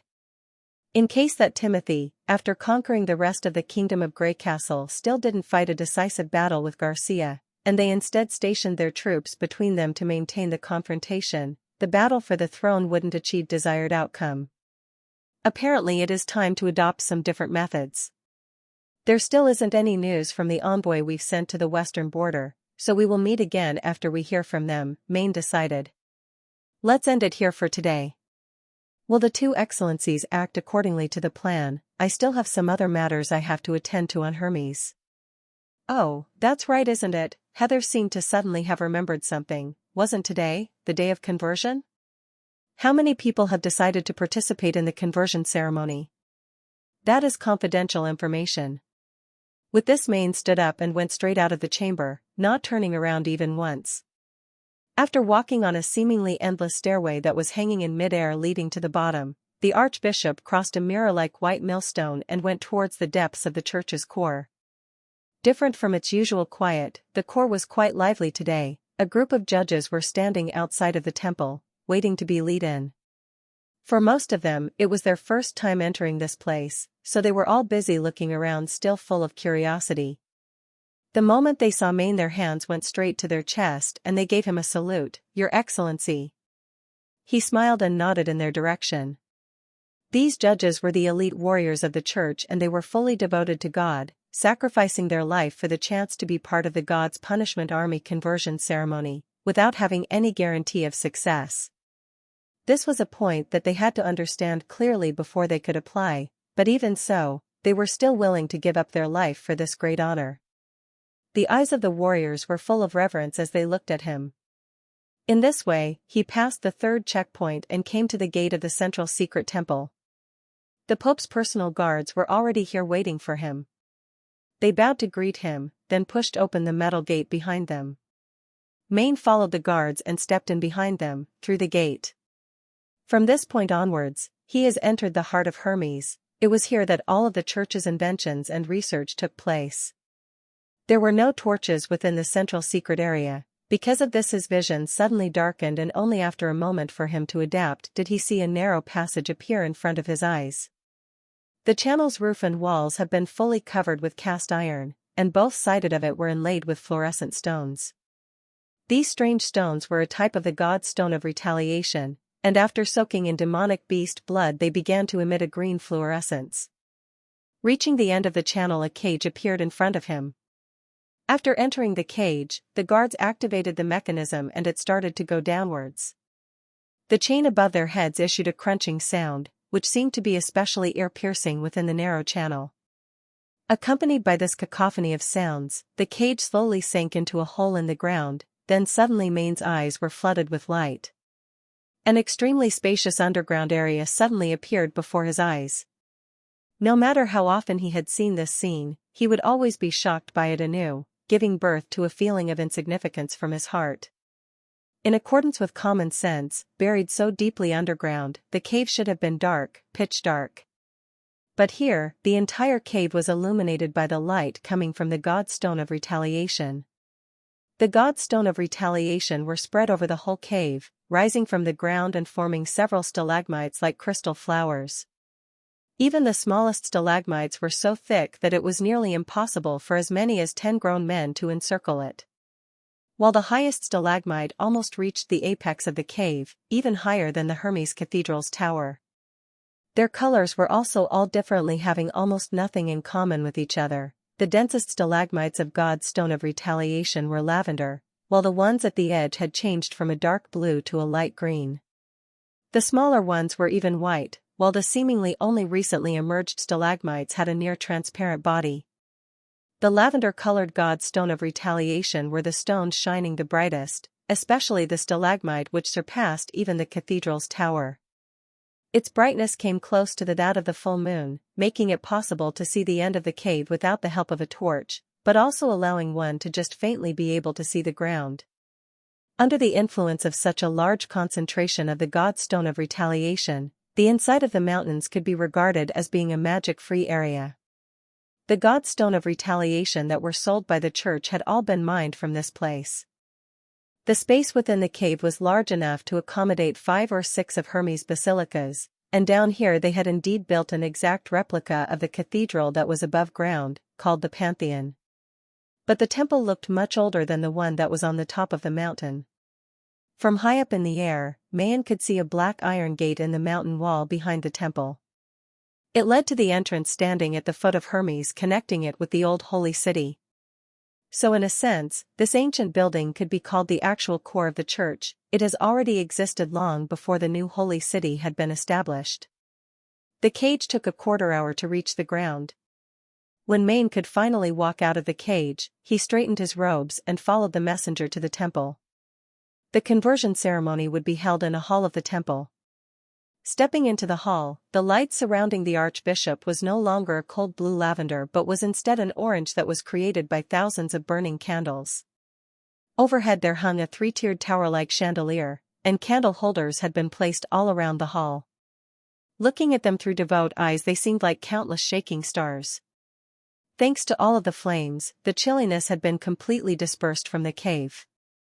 The man standing in the middle of the 2 conversion tables was the Supreme Pontiff of the Church, Pope O'Brien. He wore an eye-catching red-gold robe with gold-colored gemstones on his head and at the moment was carefully checking the conversion equipment and finishing the last bit of preparations for the ceremony. Your Holiness, standing before O'Brien, Main immediately kneeled down in worship and kissing the Pope's fingers. "Get up, son," the Pope slowly responded with a hoarse voice. "Besides the guards, no one else is here, there is no need for elaborate rituals." "Right," Main stood up, but still couldn't stop himself from becoming shocked. Compared with last time, the Supreme Pontiff now appeared to be much older. He had gotten deep wrinkles all over his face, and his skin now seemed to be an unhealthy shade of white, both loose and dull. Lastly, a lot of dense and eye-catching brown spots had appeared all over his body. Seeing the Pope in such condition, the Archbishop's eyes immediately became hot. "You're suffering." "This is a trace of time," O'Brien muttered. "No one can fight against time. My life is running low. I'm afraid that I will never see the day when humans can defeat the devil. But, in this way I also don't have to face the pain of the unknown anymore. Be that as it might, you have to keep on fighting until you finally defeat the enemy or you've been defeated by them. If we fail again, we will ultimately perish." Main nodded. "I will do my duty until even the very last minute." "Very well," the old man smiled in satisfaction. "You've been doing very well lately, you've even increased the army of judges by more than 1,000 soldiers. Today we have 62 applications for the conversion, which can be regarded as the biggest number within recent years. Can you tell me how many members of the God's punishment army we will need to overthrow the devils?" Maine asked, and after hesitating for a moment, he continued. All the information I know about the devils comes from the Holy Book.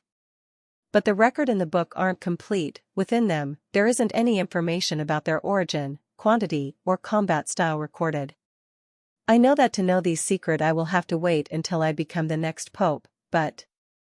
You are too anxious, you have to show more patience, O'Brien reminded him, and it won't be long before you can take over the title of Supreme Pontiff, becoming the next pope. You will find all the answers to your questions in a secret library at the top of the Pantheon. For now, I can only tell you this, the more there are, the better it will be. He sighed.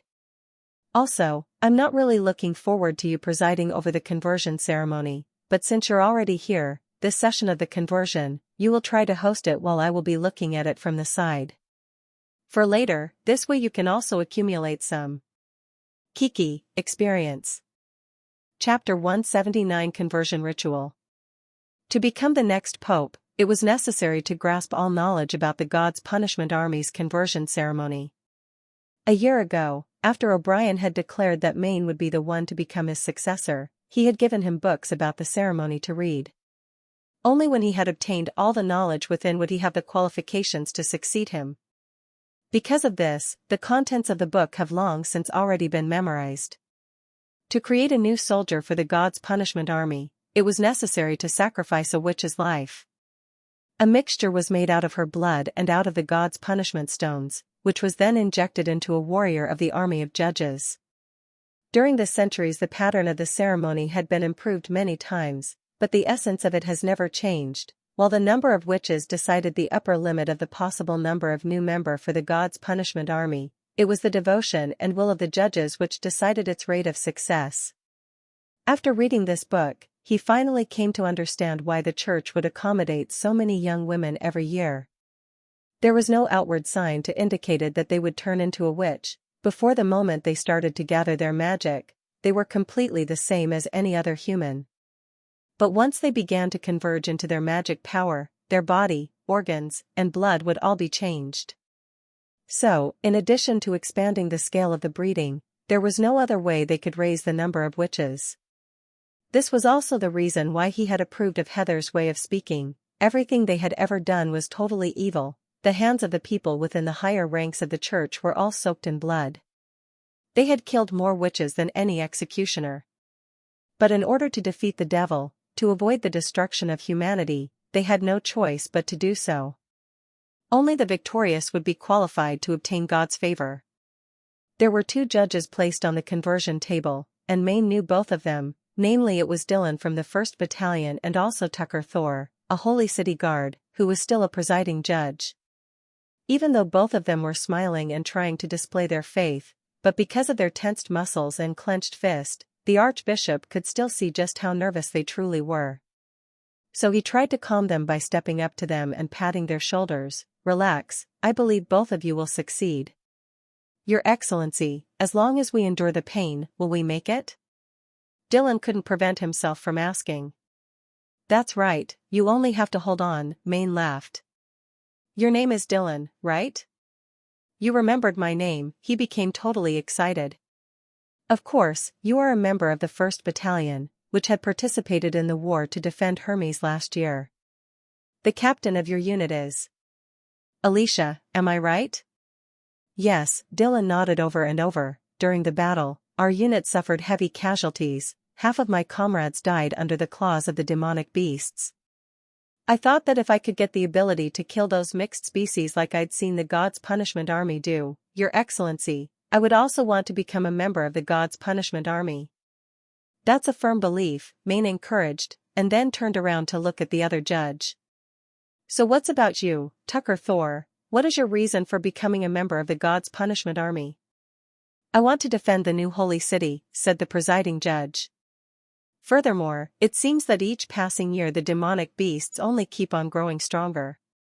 They already broke through the wall of the holy city last year, and if it weren't for the God's Punishment Army, it would have been entirely possible that the cathedral would have had fallen on that day.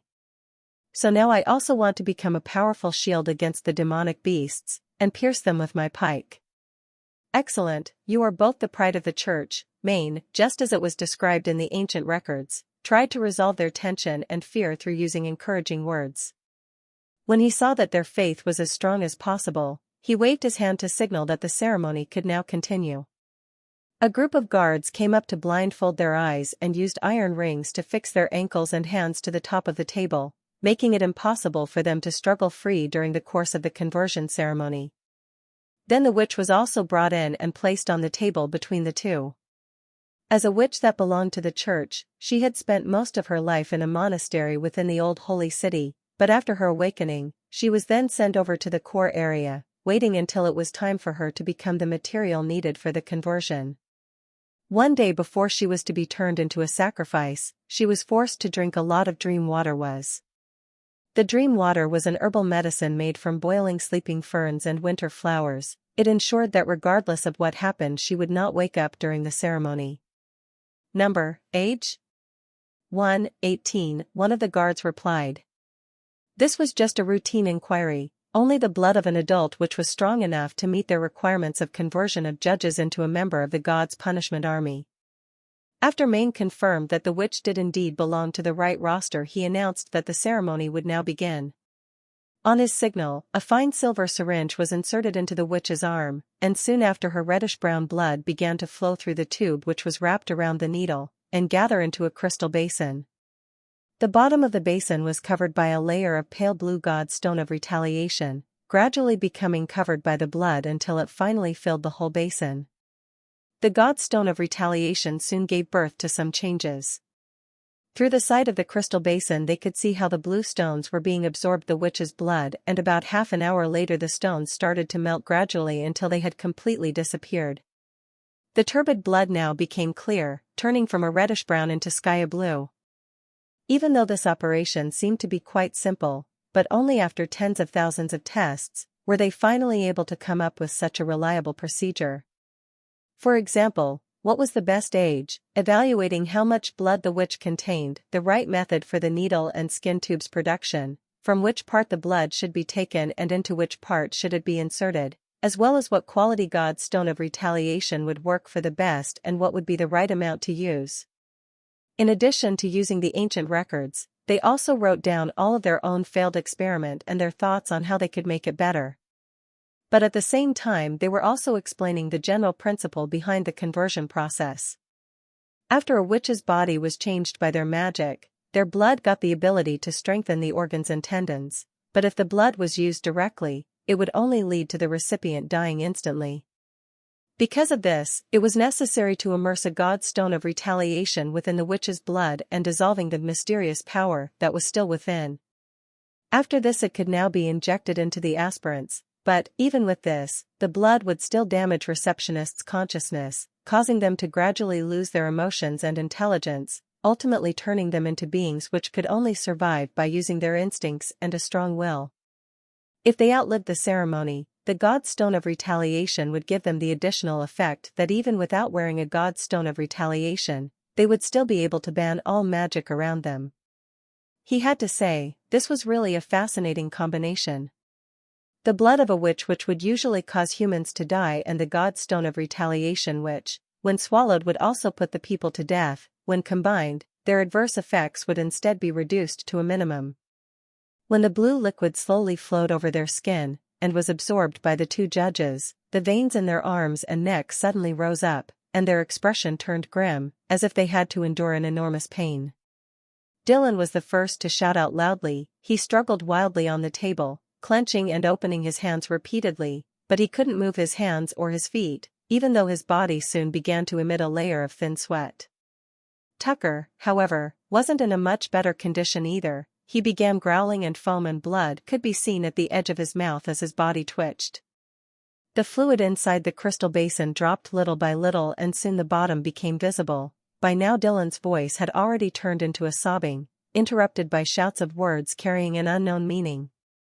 His skin began dissolving, emitting a white smoke from his head to his toes.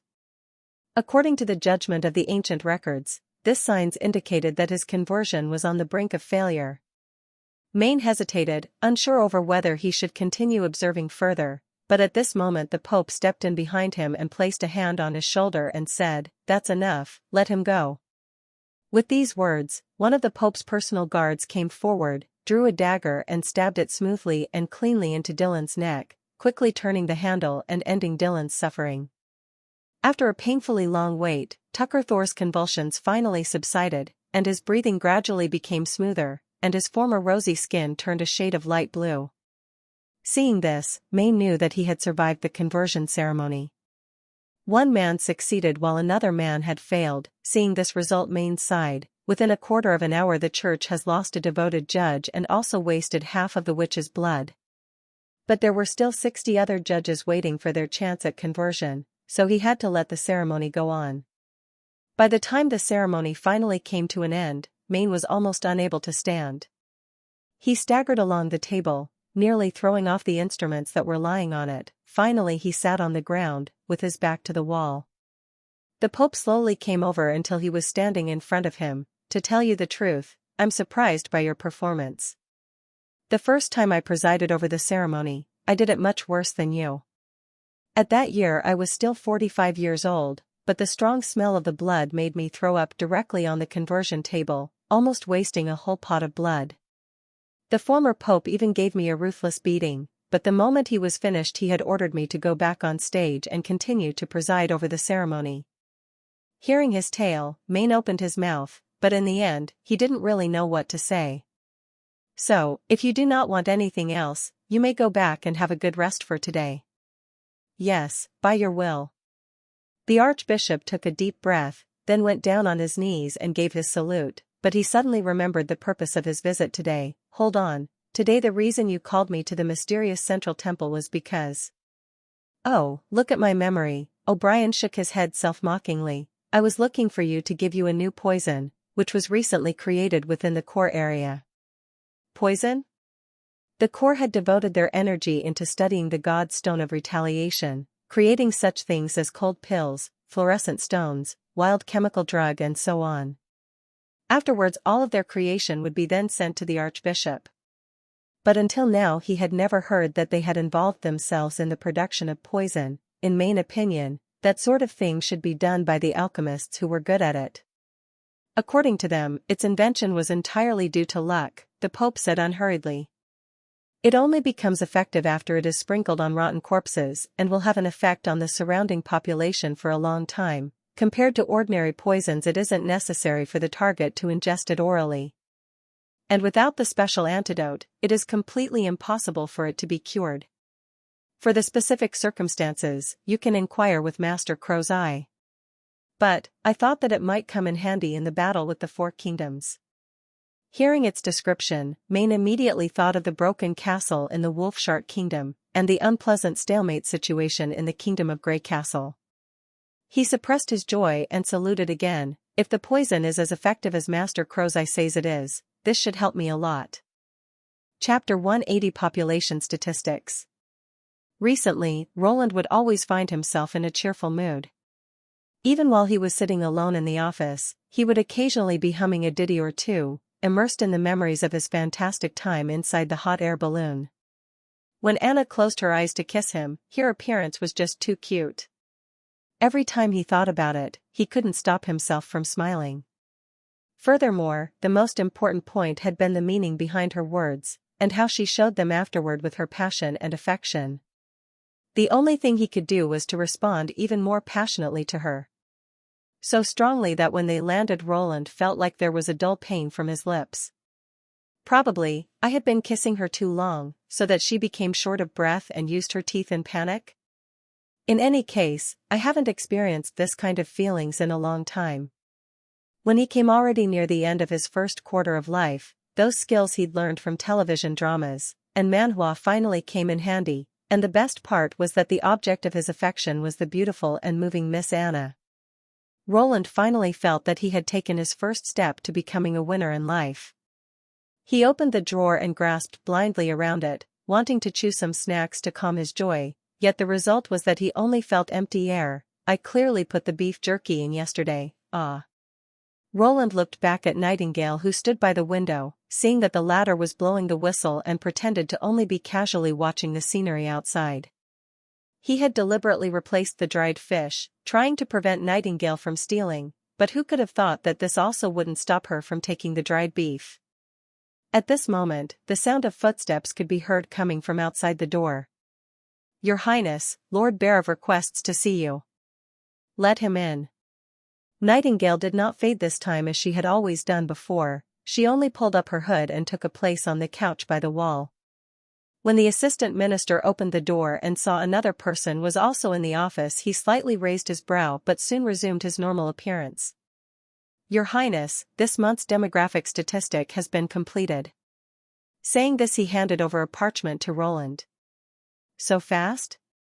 "With the citizen registration file, it has become much more convenient to count them," the assistant minister explained laughingly. "Your previous decision to implement them was really wise." "Oh, now you've turned into a bootlicker." Roland spread the scroll out in front of him. On it, Roland could see how many people inside a border town were engaged in which professions. They were sorted in categories so that one glance was enough to know all the relevant information. Compared with his previous reports, which hadn't even been separated into paragraphs, Berev's ability has progressed by a significant margin. The first line contained the group with the largest population, the serfs. Currently, they included a total of 3,628 people, including their family members. The line underneath it read, "Remarks, 1,500 serfs are now engaged in farming." "Your Royal Highness, don't you think that the number of farmers are too small?" Berev pointed to first line and said, according to Sirius Daily, from the Ministry of Agriculture, "If we want to achieve a state where border town doesn't need to import food any longer, he fears that we will have to double the amount of the recently added farmland and manpower. Only in this way will we be able to satisfy the amount of grain that border town needs." Hearing this name, Roland recalled the impression he had of Sirius. He should be a former knight who belonged to the Wolf family. The 1,500 men who were now engaged in farming were the first serfs who were sent to border town. All the subsequent batches Roland had transferred to the mine or to Carl's construction team, but they also gotten the same assurance that as long as they worked hard enough, they would also be promoted to free people. "I did not intend to produce enough grain to become self-sufficient by this year, and also, we currently have so much wheat stored in the castle warehouses, that it is enough to supply us for 2 or 3 months at least. And this year's harvest of the new species of wheat won't be the same as before." "Not the same?" Berev got shocked by the unexpected revelation. "When the moment comes, you will understand." Roland smiled. After all, they had planted leaves golden ones. The yield of each plant was at least 3 times higher than that of the old wheat plants. When it came time to harvest, it would surely serve as a shock. This was the reason why he didn't want to put too many people into the area of agriculture. With the crops being changed by Leaf's magic, in the future they would only need a small number of farmers to feed most of border town's population. So with this in mind, as to save valuable human resources, he had placed a lot of the serfs into the industrial development and the urban construction fields. Roland continued to look further down the list.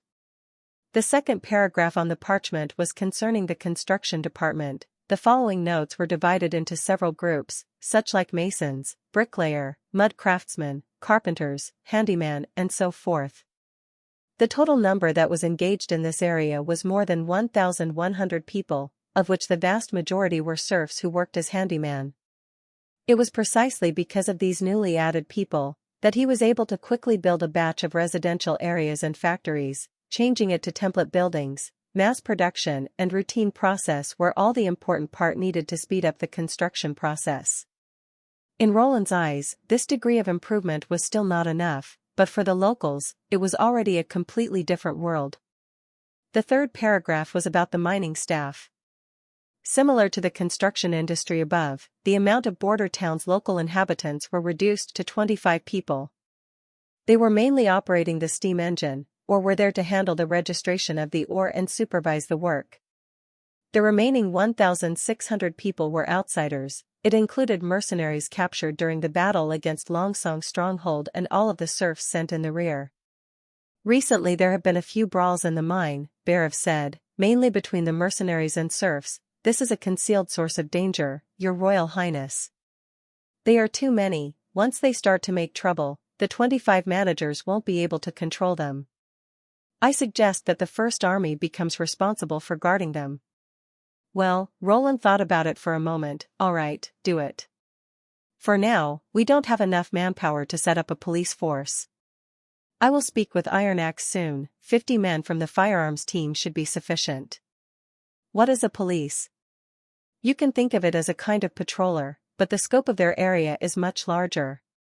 Basically, all the internal security will be done by them. During this era there was no separation between the inner and external force. Because of this, they would permit the army to administer law and order. Furthermore, it was unlikely that it would turn into their own dark history. He had no intention of diverting his manpower to form a secondary force, considering he had his own huge enemy, the church, to look out for. The fourth paragraph contained information about Border Town's First Army. After the end of the war against Longsong's stronghold, the achievements of the First Army sounded through the whole of the Western Territories, making them famous. 300 people, while only paying a minuscule price, had overcome the 1,500-man strong force of the Duke, completely destroying any thought of resistance within the nobility of Longsong's stronghold. After evaluating their merits and bestowing them with their rewards, Roland had doubled the size of the First Army, increasing it to the size of 600 people. Soon after the recruitment order was made public, the whole town square became packed with enthusiastically people who wanted to sign up. Roland still followed his old concept to select the member of the First Army. He chose the 300 indigenous people, who had the best physical condition, and did not have a criminal record, and let them join the First Army. The rest was a summary of all kinds of technical personnel. For example, the smelting and firing industry had substantially increased in the past month. From the initial no more than 20 people, they had risen to about 400 people. Thanks to the furnaces granted by the furnace expert Lysia, the North Slope Furnace Group could not only produce red brick, but they could also fire cement and glass. At the same time, they had also erected 3 shaft furnaces. They were used to smelt the ore which had already piled up in the yard. The produced ingots could afterward also be transported to the required areas. As for education, chemistry, industry, animal husbandry, the people engaged within amounted to less than 50, so from a demographic point of view, Border Town still had a long way to go. But the fact that the original population of hunters and miners in Border Town could be changed into this within merely half a year, could be regarded as earth-shaking. Today, the occupation of hunters had basically disappeared. From hunting for surviving, it was now changed into a hobby. Excluding those people who became members of the First Army or joined the smelting industry, the current Border Town still had nearly 1,000 individuals who were unemployed. While waiting for the literacy phase of the universal education finished, Roland decided to pull all of these people into the factory and open up the prelude to the industrial era.